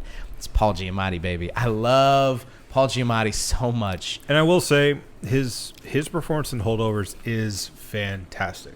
Yeah. He's great. He like the entire movie. It's a dark horse movie. Yeah. I honestly, we're talking about the internet before. The internet's what inspired me to watch this movie to begin with, because everyone's like, Holdovers gang, we're all about it. Like people who've seen it know that this is like a special movie. These aren't Twisted Teas. Add some beer when I asked Twisted Teas and he was no grab a beer. I didn't hear what you said, but that's all right. No, absolutely not. I'll take That's good. I'll take an Allagash. No. I already opened them, by the way. Yeah, they're open. They're open. It's okay. Thank you. Thank you. I didn't get to. I didn't know, guys. I didn't know. I didn't rouse the yeast because I didn't know what I was looking at. I just opened them up. Is your take that Allagash White sucks? No, Allagash White is great. No. But you have to. We found Allagash White on the show. Yeah. Actually, thanks to Steve. Yep. With wheat ales like this, you have to rouse the yeast a little bit. Yeah. Look at that. So you gotta rouse the yeast. Look at that. You gotta arouse. Look, the it's yeast. roused. So it like sits at the bottom, and you kind of have to, like, when the can's closed, you have to not shake it, but you have to like kind of rotate it and kind of give it, Like nail polish. Sure. Yeah, just like nail polish. But now that it's open, this is going to be a little more difficult. But Is that ASMR? huh? Is that ASMR? It might Could be. Yeah, it's better. Anyway, let's move on. Let's talk about the controversy. The controversy. Yes, that Barbie wasn't given Best Actress for Margot Robbie and Best Director. All right, here's what I'll say. Greta Gerwig not getting nominated for Best Director, I do believe, is a snub. And I've always believed that if a movie gets nominated for Best Movie, then the director should be in the Best Director. You've had the credit. stance since last year. Yeah. I've had it my whole life. We've talked about it. Every time. Yeah, we did talk about it at length on this show, but every time I do an Oscar pool thing and there's a movie that gets nominated for Best Movie but doesn't get Best Director, there is nothing that the Academy can say to me that will explain to me how a movie they feel is the best of the year, but not the best directed of the year. It makes zero sense to me. It's just the script's really good. And even if this, even if you're like, it's just really well written, and it's like, but you watched the movie, and you said this is the best movie of the year, but the director wasn't the best of the year. That's crazy. So Barbie getting nominated for Best Movie, but not giving it, but Greta Gerwig not getting Best Director, I do believe is a snub. Yeah. However, Your Honor, Margot Robbie not getting nominated for Barbie, right? To me, I think is a case of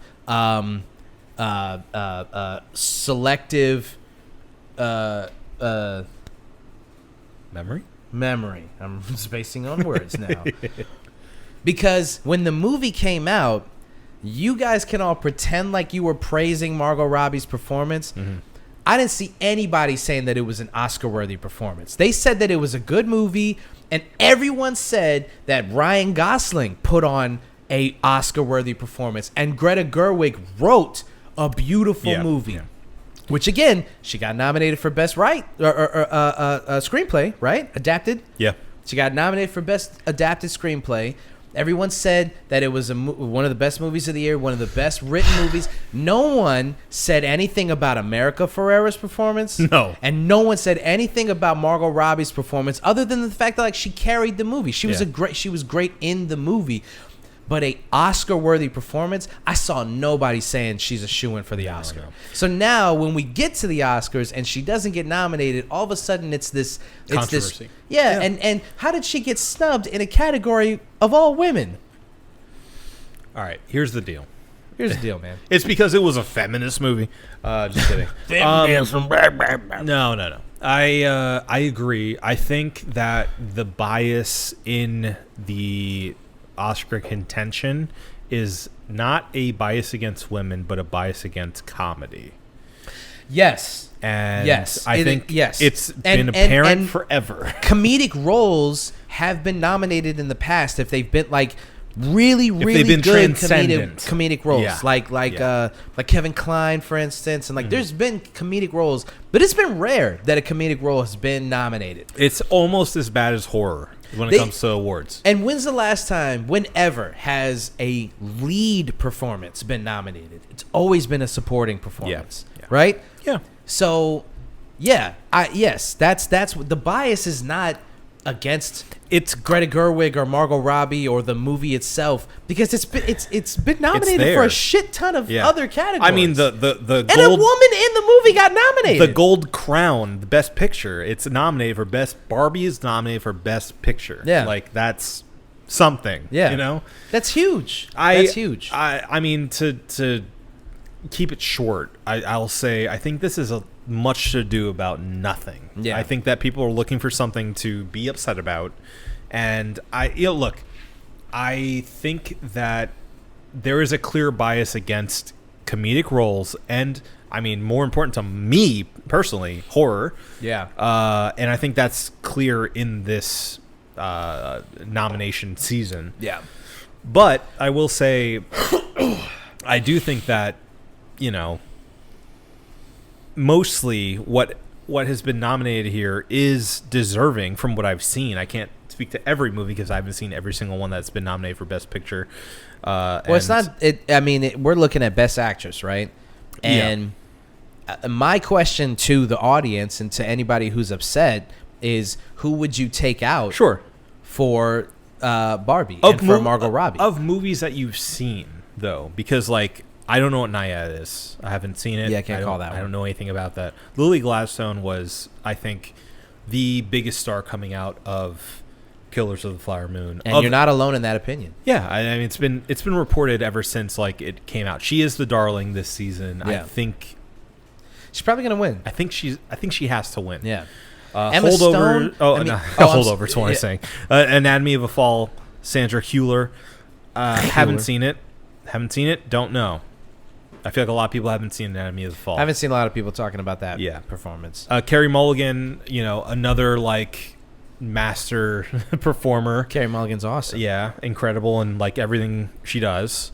Emma Stone, a lot has been said about her in Poor Things. You know, like, I mean, that movie came out early 2023, and I saw people saying like, oh, she's going to get another Oscar nomination. Tons of buzz. She's great in this. Tons of buzz. And Emma Stone's awesome. Things. Yeah. So again, it's like, all right, I get the it's not fight. Like anyone. It's not like anyone in that category is like obviously undeserving. Yeah, is what I'm trying to say. So who are you going to take out to put Margot Robbie's performance in? Now, I understand if people are upset about America Ferrera getting nominated for what I've seen most people saying was like it doesn't make sense to me. Okay, I can see people going like, why would you nominate her but not nominate Margot Robbie? I get that, because everything that I've seen about her performance is like, She's just in the movie. It's fine, and yeah. she's good. Yeah. And she has the one monologue about not capitalism, but the patriarchy and all that shit. Well, I mean, capitalism and patriarchy kind of go hand in hand. It was a woman talking. What do you want me to do? Oh, there we go. La la la la la. Patriarchy. Look, she's talking about her period. Here we go. There's these women talking to other women. I didn't about want to being get a the woman. period and bra talk in my brain. But she has the monologue, the big monologue in the movie. Yeah, other than that, she's just reacting to Barbie. Right, exactly. You know? She's just in the movie.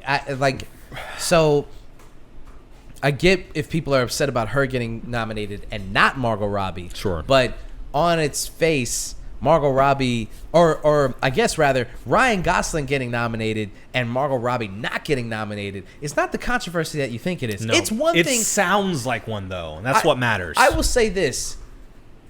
If the Academy were brave enough to stop separating these categories By actor and actress? and just say these are the 10 best actors. Yeah, yeah. Then you would have to contend with the conversation of, is Cillian Murphy's performance better than Jodie Foster's performance? Is Mark Ruffalo? So on and so forth.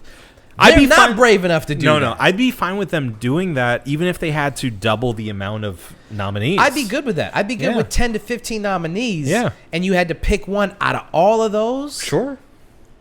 That is a conversation to be had. But right now, as they are separated the way that they are, you would have to take another woman out Yeah, no. to get your nominee. I don't. Here's the deal, man. I actually think that idea is brilliant. I think that's what they should do moving forward. It's just best supporting actor, best actor. Yeah. And that's it. Because That's it. they don't do best female director. Right. You know? They just do best It doesn't director. make Yeah. sense. Yeah. Let it just be on face value of who had the best performance. Yeah. And again, I do believe, and I don't know if you agreed with this or not, but I do believe that Greta Gerwig is the only real snub here for not getting director. Yeah. I do believe that. So, to your point, they don't separate the genders for excuse me, best director. Yeah. And why not? But I will say, from what I've heard about Zone of Interest and Anatomy of a Fall, those are two very Oscar baity movies. Yeah. Whereas Barbie is this pop culture zeitgeist thing. Yeah. That will get snubbed 9 times out of 10. And that's fucked up. I mean, we're definitely at a point where, like, the Academy should stop. I mean, how many times does the Academy have to be told, like, you're old and you don't get it? Yeah. And just because a movie is popular doesn't mean it doesn't deserve to get nominated. Sure. And just because it's funny doesn't mean it's not good. Yeah. What is this, like, this weird bias against horror and comedy movies? It's like, I think it's going to take a generational change. It's weird because I feel like the Academy reflects kind of like politics in a weird way. yeah. Because I feel like the old guard is going to take at least one more generation to get out of the way Yeah. before we're now with people who grew up in the 80s, or at least, like, you know, as a teenager in the 80s at very least. Yeah. And have some kind of modicum of respect of raunchy comedies, you know, gory horror movies, and genre film in general. Yeah. I mean, you know? what it takes to be a scream queen is, Oh my God. They so put disrespected. Dude, it's incredible. Exactly. They put on performances that rival some of the best dramatic performances, and they get no love. I think, here's here's the thing with me personally.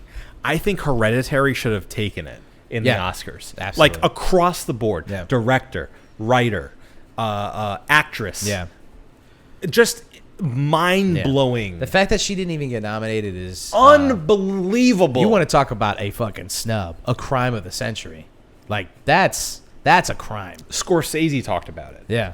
That's how much this movie has broken through that sort of, like, insulation of the Academy. Yeah. He said, like, it's not even about the scariness. It's about the performance. Yeah. What's her name? I know. She's fantastic. in everything. Sherry. What is the lead actress's name in Hereditary? You don't get to look it up. We're looking it up already. I've never seen Hereditary. Toni Collette. Toni Collette. Of course, it's Toni Collette. You should. Well, I didn't know okay? you hadn't seen it. I thought you Yeah. had seen it. Adam told me the whole plot. Oh, Yeah, so she then said you she were didn't like- want to see it, so Oh, that makes sense. You already shared the whole plot with me. I'll still watch it with you. It's a fantastic film. It's one. It may be my favorite horror film. Yeah. Period. Doesn't matter. You still can see it. That's not the whole movie. No. That is a big shocking part of the movie, but it's not the whole movie. But Florence yeah. Pugh in Midsommar. Oh, another performance that got snubbed. And directing. Yeah. Like that film is shot incredibly. Yeah. Ari Aster is a master. A new master. Yeah. What in about my Mia opinion. Goth in X and in Pearl? Yes. In Pearl, I think in Pearl more than X. Oh, in Pearl? But in Pearl, she's Oh my God. tremendous. Yes. In yes. Pearl, I showed Sherry that one. nothing. Yeah. Why Not even a peep. It's crazy. She puts Unbelievable. on an incredible performance. So good. She's so good, dude. The monologue where she is explaining to her sister-in-law Oh God. about the fucked up shit that's going on in her mind. My mouth was agape. It's like a 5-minute monologue. and it's it looks like a one-shotter. I don't know if it is it a is. one-shotter. It but is. It's just the camera's set on her. It's so good Yeah. that like I've watched it multiple times and with other people, and I'm like, you're viewing Yeah. what's happening, right? Yeah, This is that's a right. performance that like only a handful of people on the planet Well, and then could pull this off. the final shot of her face Yeah. when her husband comes back. Dude. It's just her breaking down and like crying but smiling. Dude, and then letting the credits roll while she's Emoting the like, entire time. I mean, unbelievable. She's so good in that Unbelievable. movie. Yeah. And not a peep. Nothing. And I'm supposed to be upset about Margot Robbie, No. who played Barbie. No. I'm supposed to be upset about that. It's just because Barbie is listed as this feminist movie. Yeah. That's the only reason why. And because it was it's- such a pop culture hit. It's bullshit. It's It is. the Taylor Swift girlies. No offense. Not saying you. I'm saying there are the Taylor Swift girlies who only consume a very, very small corner of media, and they're like the people who now know that Taylor Swift and Travis Kelce are dating. Right now, they're watching football, and they're consuming football in a way that like is seen through the lens of through pop culture and Taylor Swift and like what you can see on like Pop Crave and TMZ and shit like that. Twitter. So it's like, yeah, all right, you can have an opinion. Sure, fine, whatever. But your opinion is not as nuanced as the person who's been watching football for 20 years, right? And it's the same thing with these movies. It's like, yeah, all right, you're upset about the Barbie movie because you watched one movie last year and you're upset about that. But women have been getting snubbed for incredible For performance. decades. Exactly. So be upset about all the other women who've put on stellar performances and have not got nominated. Don't be upset about this one movie where, not to say that Margot Robbie put on a mediocre performance, but she's even done better in other movies. Yeah. She was better in Wolf of Wall Street. Yeah. And she didn't get nominated for the other shit that she's done. You're going to be upset about fucking Barbie, be upset about Wolf of Wall Street, or be upset about fucking... Once Upon a Time in Hollywood. Yeah. Or be upset about fucking Babylon. Oh, Like, Babylon was not a... Oh, don't get me started on Babylon. You know what I'm saying? Like, be upset about that. Like, there's Yeah. more evidence to I the saw fact that like, on the plane back from Japan, and it's awesome. that's what I'm saying. Like, you're now entering into the fray of like, listen, basically it boils down to we've been here before, dog. We've been doing this. We've seen these women get snubbed. You We've just haven't seen- been paying attention. Yeah, you want to get upset, be upset about the whole thing, and not just your pop culture movie not getting the nominations you think it deserves. Yeah. When in actuality, there's so much deeper than just the fucking Barbie movie. And Greta Gerwig still has a really good chance of winning Best Adapted Screenplay. Sure, yeah. And do you know how big of a deal it is for her to win Best Adapted Screenplay? It's huge. America Ferrera, not to say that she has a good chance. I don't think she has a really good chance of winning, but she's nominated. She is now Academy Award nominee America Ferrera. Yeah. Yeah, you can take that to your grave, man. Yeah, that's it. That's great. Jonah Hill is 2-time Academy Award nominee. Jonah Hill. Yeah. You know? Yeah. So It ain't nothing. it ain't nothing. Yeah. That ain't nothing. Yeah. Okay. I will say we did not cover the Avatar The Last Airbender. Oh, that's right. That's trailer right. in That's our right. trailer We didn't. trash. Look at her face. She's very disappointed. So, I mean, sorry. You want to do it real quick? All right, we'll do it real quick. We'll do it real real quick. Fine. All right, let me pull it up on the YouTube. Explain your background with Avatar: The Last Airbender, if you wouldn't mind. I mean, I hate to be a hipster about it, but I watched Avatar: The Last Airbender when it was on Nickelodeon week to week. Me too. Me too.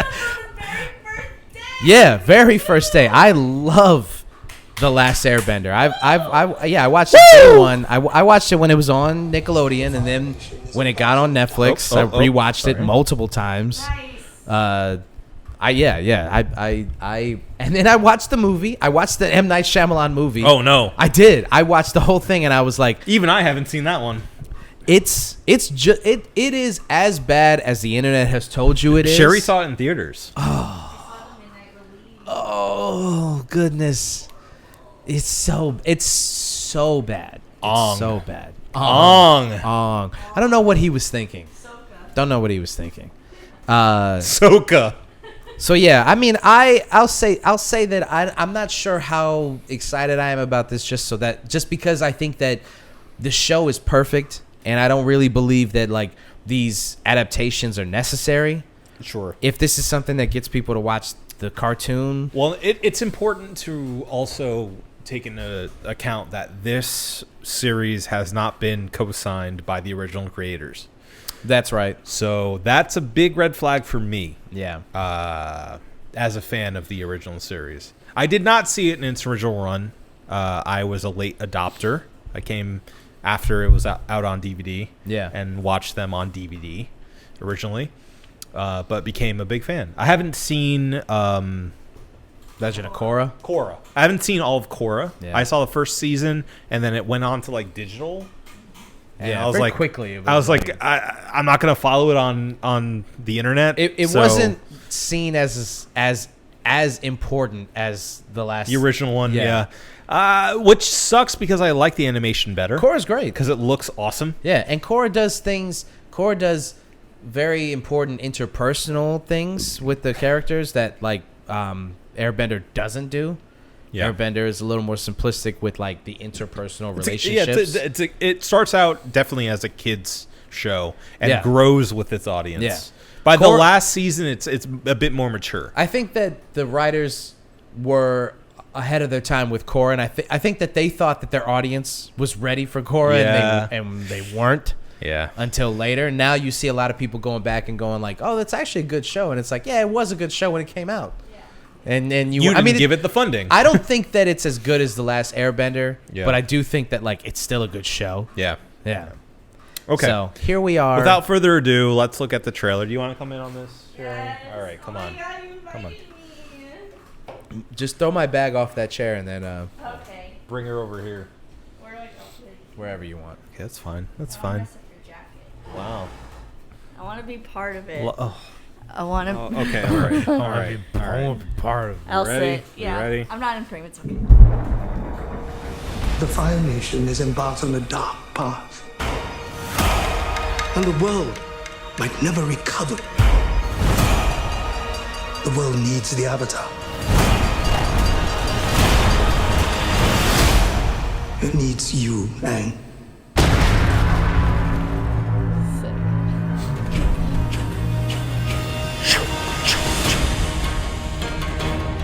The Fire Nation has destroyed everything in their path. If the world is gonna have any chance, it's gonna need Aang.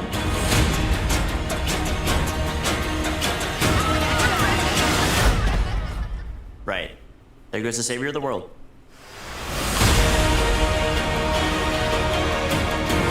I chase down every hint of the Avatar.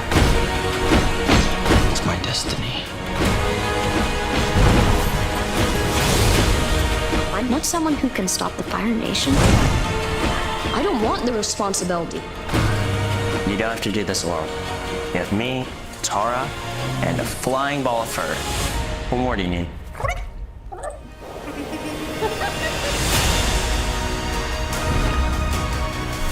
The world needs you. Remember what it is we're really fighting for. The ones we love. I'm the Avatar, and I'm gonna save the world. With my friends.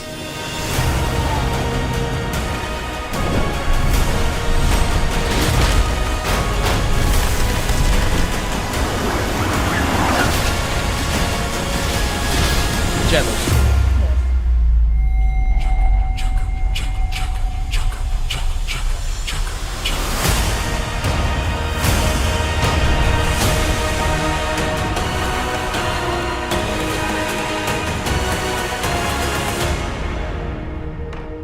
So good.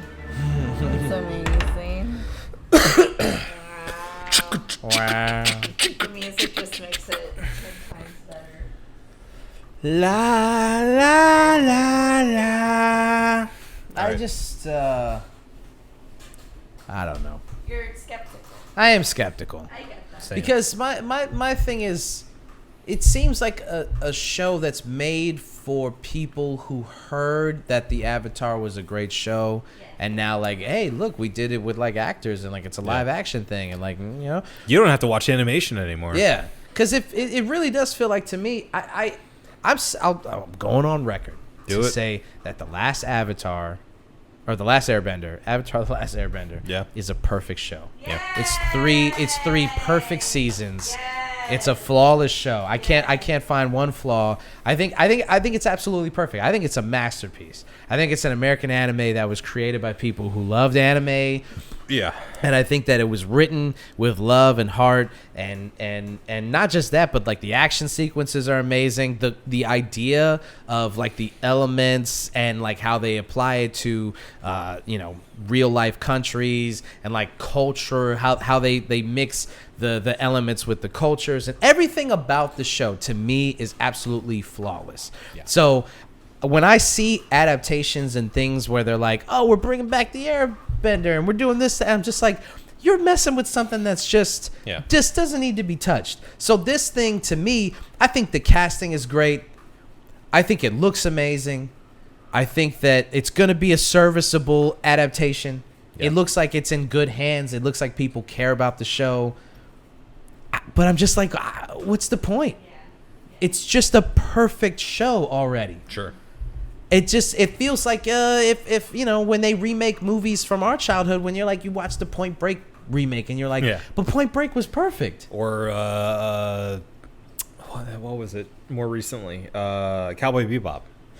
Dude, that's a perfect example. Yeah. Cowboy Bebop is another anime that is absolutely perfect. It's fine flawless. the way it is. Yeah. It is 24 episodes, 24, 26 episodes, and it's perfect.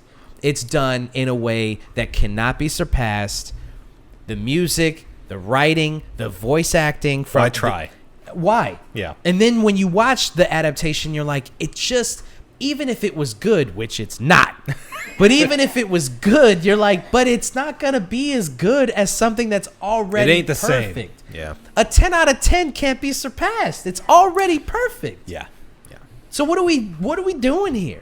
I just feel I always, it's just like, I get that they're doing it for the next generations and let the kids watch it, and it's like, all right, man, but just make a new Avatar then. Yeah, just do a new Avatar. Yeah. Huh? But that they're doing Sherry was saying they're doing movies, animated movies. But I think that we need a new Avatar series to, get the kids who grew up on it to introduce it to their kids. Well, and that's the whole point of the Avatar, right? He comes back new every generation. Yeah. Yeah, so I think we need a new one for the next generation. Oh, yeah, okay, all right, sure. But you could go back. There's hundreds and hundreds of years before Aang was in the ice. Do Before a that, prequel. Do a prequel with the other avatars. They've done it with books already. They're going to do it with a movie. Yeah. Right? With they're doing a prequel movie. Just the one you could go back to Ozai, Firelord. No. Yes. Roku. Yes. And we just saw that episode. What was the girl's name who was part of the not the Avatar who was part Kyoshi? Yeah. You could do a show based on either one of them. And they're doing the movie on her, aren't they? Yeah, they are. Yeah, they're doing a prequel movie about her. Yeah. Make a show. Give her a show. Sure. You know? That's the real snub. That's the real snub. Yeah. Yeah, so, I mean, I'm not going to call it trash because it does look good. Yeah. I agree. I think it's not trash. Yeah, what are we doing? It's not trash. I'm just highly skeptical about Netflix making live action adaptations of animated series. Because they've all been bad. Yeah, they have. Except for One Piece apparently was actually good. Really? Oh, yeah, no, that's what I heard people that said. Too. I heard people that too, like actually. The One Piece people like the adaptation. One Piece adaptation. That's true. Yeah. I didn't watch that. I didn't watch give One them Piece that. as a kid. I still haven't watched One Piece, so I don't have an opinion on how good that adaptation is. I couldn't say, Yeah. I couldn't but say. I can tell you that Cowboy Bebop fucking sucked. It sucked. I was watching it and I was just like, I had all these emotions. I was angry. I was confused. I was sad. I didn't know what to do. I was like, am I the only one watching this? I'm like sitting around watching. Has anyone else seen this? This is so bad. It's so bad. And I was like, man. And not only that, but like they put all these actors in this position. Like they got like a slew of good actors and actresses to make this horrible thing. You were all here to make something terrible. Thank you. They got the original composers and stuff, like the original band. Yeah, they got the band back together just for that, and they're probably watching it, going like, "This is what? This is the show? I don't really." What? What happened? What happened? Yeah, so Netflix just doesn't have a good track record. No, they have a terrible adapting things. Terrible track record. We'll see. We'll see. Yeah, we'll see. All right, but not trash. Not trash, indeed. Yeah. All right, we got two things before we can get out of here, and you know what they are if you've been listening to this podcast. Yeah. And number one is the cheers of the week. So, Obi, what you got from it, bub? Do you have something to cheer? Mm-hmm. Yeah, I didn't finish this. Okay, I finished mine. Oh, you did? Alky. I guess you need I'll get you a beer, and also I gotta pee. So. Oh wow! Okay. Yeah, I couldn't make it. Well, I gave you something to vamp with. What are you gonna give me? Just don't reveal your cheers. Oh, God. Talk about it. All right. See. Okay. See, this kids is what you're supposed to do. Oh wow! Look at that. Yeah. Actually, it's on right there. Oh, it says to do Rouse it. your yeast. Yeah, you're literally supposed to do this. Oh, that's interesting. Uh-huh. Oh, it does. It actually shows a diagram of flipping it over. You're supposed to do this. You're supposed to rouse your yeast. Yeah. Wow, that's crazy. Rouse that yeast.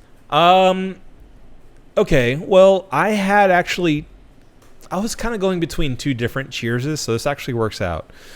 So my first cheers is going to go to... Don't tell Marco. My first cheers is going to go to the Final Fantasy Pixel Remaster Collection. I know Final Fantasy VII Remake Part 2 is coming out pretty soon by another name, which I have, reserved already. I'm waiting for it. I'm super happy that it's coming out because I really enjoyed the first remake. But I've been going back actually and replaying, starting at 4, the original Final Fantasies, because I'm one of those people who grew up playing Final Fantasy 7 as my first Final Fantasy. So that's my first experience with it. I played 7, 8, 9, 10, and that's where I kind of left off. Actually, I played a little bit of 11 and never really picked up until 16. until recent times. But going back and playing 4, it actually really holds up. Like, there's a story, there's a cohesive story, there's a lot of it seems like 16 has pulled a lot from 4, which is strange, but there's a lot of callbacks from like Dragoons and stuff, which is kind of cool to see represented in like a 2D era. What are you talking about? Final Fantasy. I'm saying I had actually technically 2 Cheers of the Week, so this worked out. Oh, okay. So I was saying my first one is actually about Final Fantasy Pixel Remaster Collection, because I've gone back and played 4. I've been going through and playing Final Fantasy 4, and it holds up. And there are actual real connections to 16. It's kind of like a similar setting, and there's like a lot of crossover between the two, but playing like a 2D version of it after playing 16 relatively recently has been really cool. And it's cool to see like where they really started this whole thing from, because like you, my first Final Fantasy was 7. And then I played 8, 9, 10. I played a little bit of 11, and that's kind of where I fell off until 16. Yeah. So, yeah. But cheers to the Pixel Remaster Collection.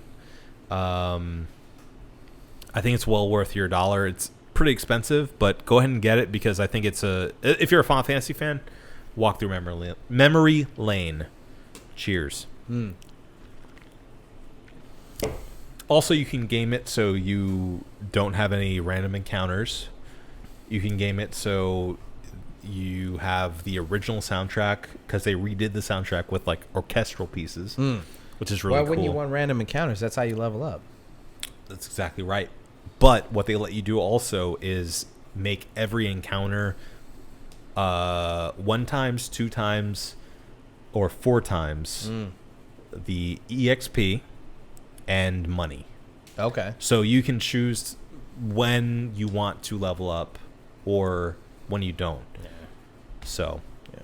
I've been a purist. I've been keeping it normal. Yeah. There was one section where I was looking at a guide that said like, hey, this is where you need to level up, and I'm like, all right, 4 XP. Yeah. I'm like, let's just grind here for a second. Yeah. Just to save time. And it's been cool. I like it a lot. All right. And you can like quick save, which is nice too. You don't need like a tent, you know? So ridiculous. Yeah. So. All right. What was your other cheers? My primary cheers. Primary, not preliminary. My primary cheers goes to doing stuff that scares you. All right. I recently had to do an overnight study. Sleep study. Yeah. Yeah. And I forgot about that. I didn't want to do it at all. Yeah. But I went, and I don't sleep easily. I think this would be like a shoo-in for you. Like you would pass with flying covers. Sometimes wrong is right. With frying colors. Get it together, man. With the flying colors. Because you go in at 8 o'clock. They get you set up. At 9 o'clock, they get you plugged in with a bunch of electrodes. You get these little stickies all over your body. They put some on your head. And they go to bed. Yeah. Get comfy. Go to bed. They have a TV. This big.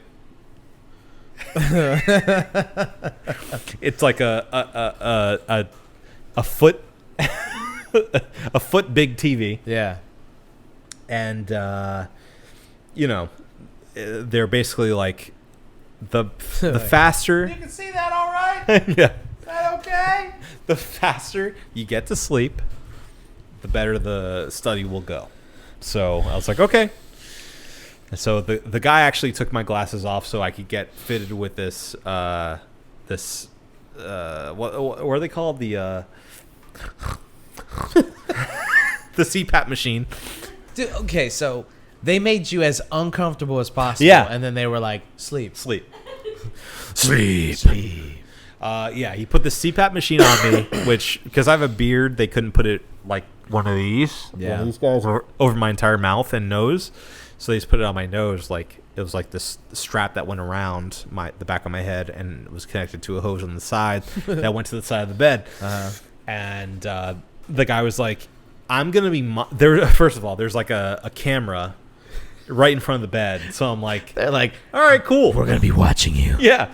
And you look up, and it's like an office building ceiling with like the individual tiles that you can push up. Yeah. Right? And so I'm like, hey, I'm not comfy. I feel like I'm going to die.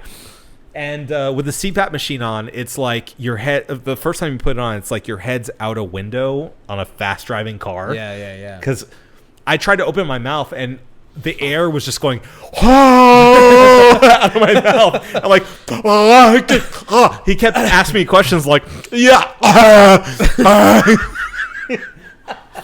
and he goes, yeah, when you're sleeping, keep your mouth shut. I'm like, okay, cool, man. Yeah, all right, thanks.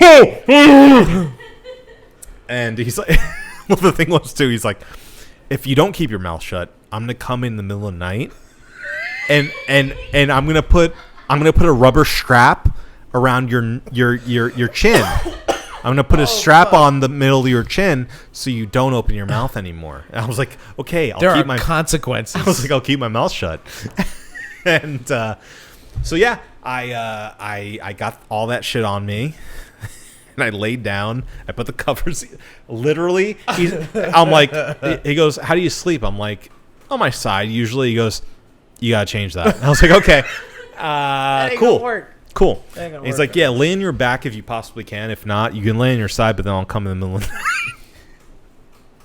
night and I'll adjust you. Don't worry. I was like, okay, cool. And so I had all this shit on me, and I laid down. I put the fan on so it was like extra cold, so I'm like, I can get comfy and like knock out. Yeah. And I put the TV on, so I just had like some like, noise happening.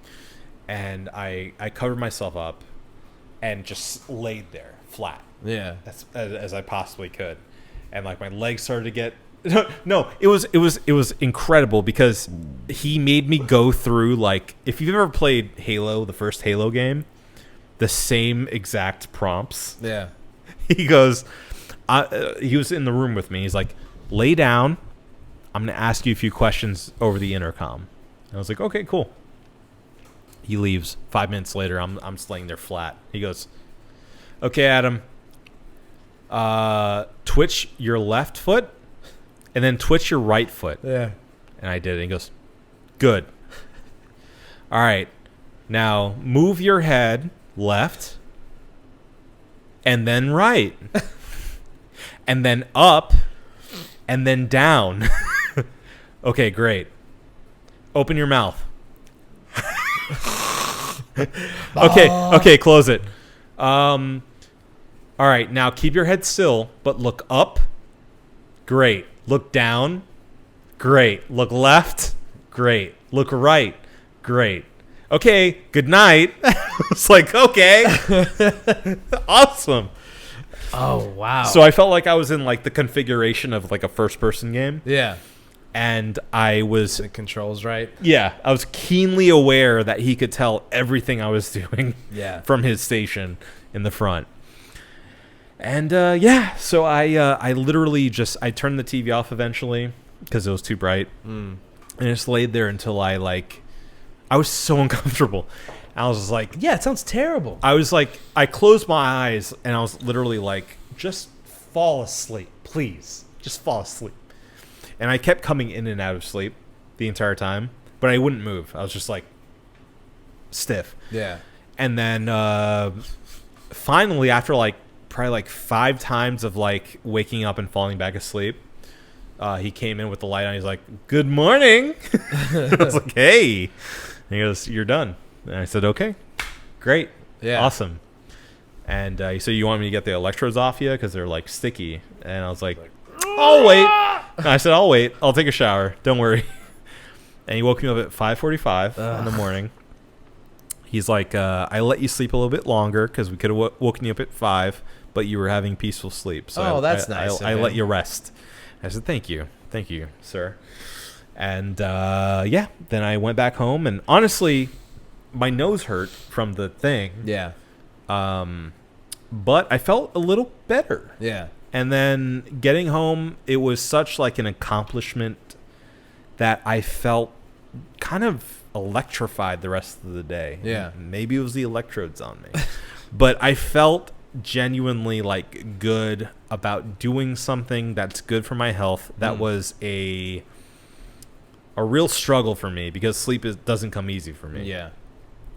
So overcoming that fear, because I was kind of anticipating it for weeks before time, was great. And I felt awesome personally about doing it. So have you got your results back? Not yet. Should be coming any day now, really. Okay. Cool. And they said that they would, fit me with an actual CPAP machine. Yeah. And yeah, I mean, I got the hard part over with, which is nice. Getting the hard part over with, I think, is getting the hard part. Getting the hard part over with is, my cheers of the week, I think. Yeah. Because it's nice. It's good to overcome something.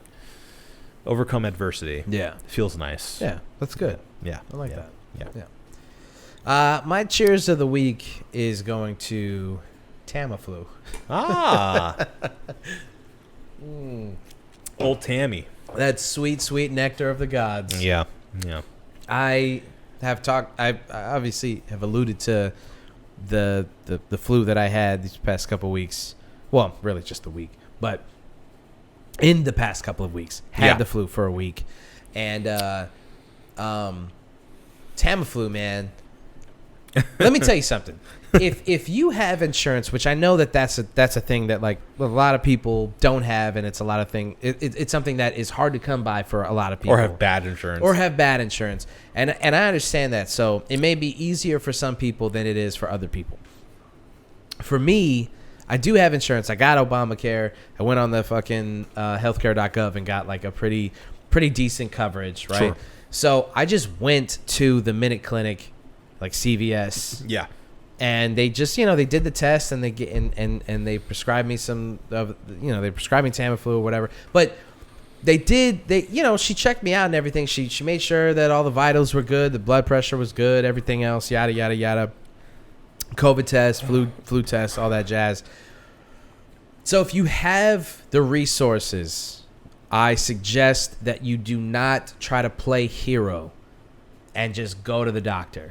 If you can, do it, because you will thank yourself later when you have answers and when you have people who are dedicated to helping you feel better. If you feel like, if you're sitting around and you're like, yeah, but what good could it do? What harm could it do? Sure. To just go to the doctor and just ask questions. Our cheers are strangely similar. Yeah, I mean, they really are. I mean, like what you've been dealing with this thing for years, really, at this point. Like, sure. Not great sleep. Yeah. And it's like, what harm could it do to just figure it out? Right? Yeah, I mean, if you have the resources. A lot of people are afraid of cost. A lot of people are afraid of results, frankly. You shouldn't be afraid of the results. I understand the fear of being afraid of that, but answers are better than no answers, man. It's the truth good, one way or another. Right. So you might as well know about it and try to do something about it. Yeah. I get that some people are afraid of that, but like, I don't know, man. Knowing what's going on, to me, as a pragmatic, logical person, knowing what's going on is a godsend to me. Sure. So going to the doctor and getting a test and the doctor saying like, yeah, you have the flu, and not just being like, guys, I feel weird, I think I have the flu, and everybody going like, yeah, well, who knows, right? Sure. No, I went to the doctor and they actually said like, this is what it is. This is what you can do to feel better. Yeah. And they gave me something. And god damn it if that shit doesn't knock it right the fuck out. I mean, holy shit. I couldn't believe taking that stuff. And like the next day, I still had like a cough and I still was like a little congested.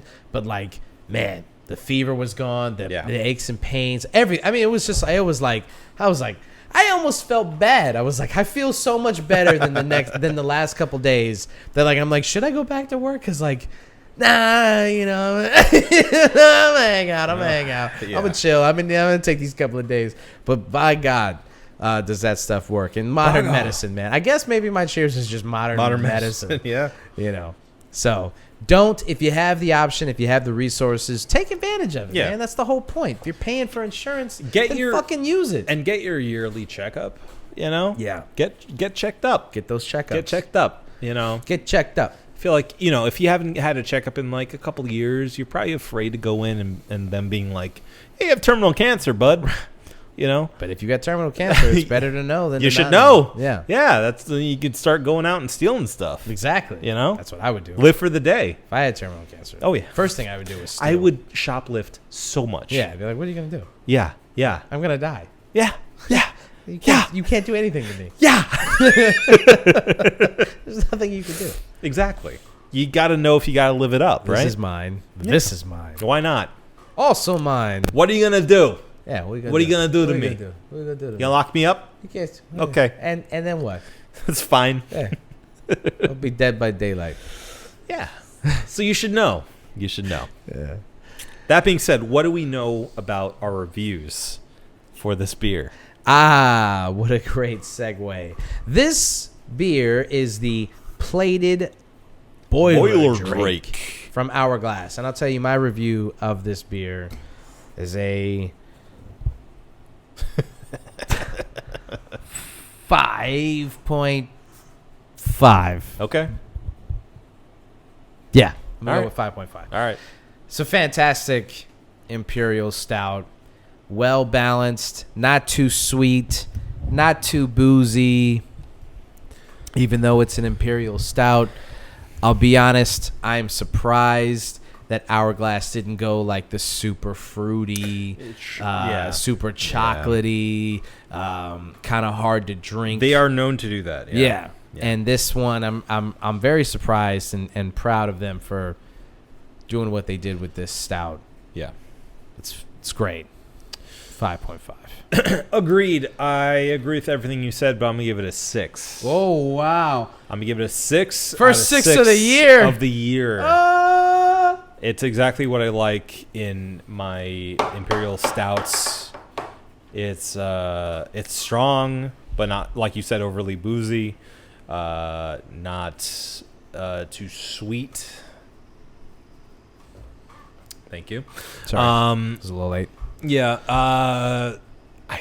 It is just, I think it is like that perfect middle for me for an Imperial Stout. I'm not a big stout guy, but this is the kind that I really enjoy. Strong, hefty, but not hefty.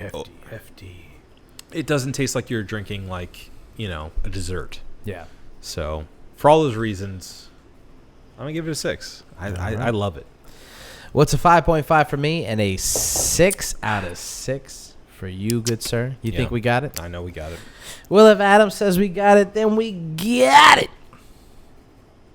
This has been the One Beer In Podcast.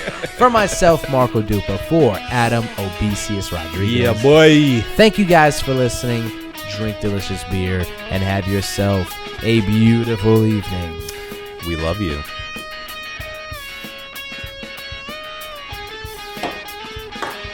Yummy. Hungry. That's why you lost.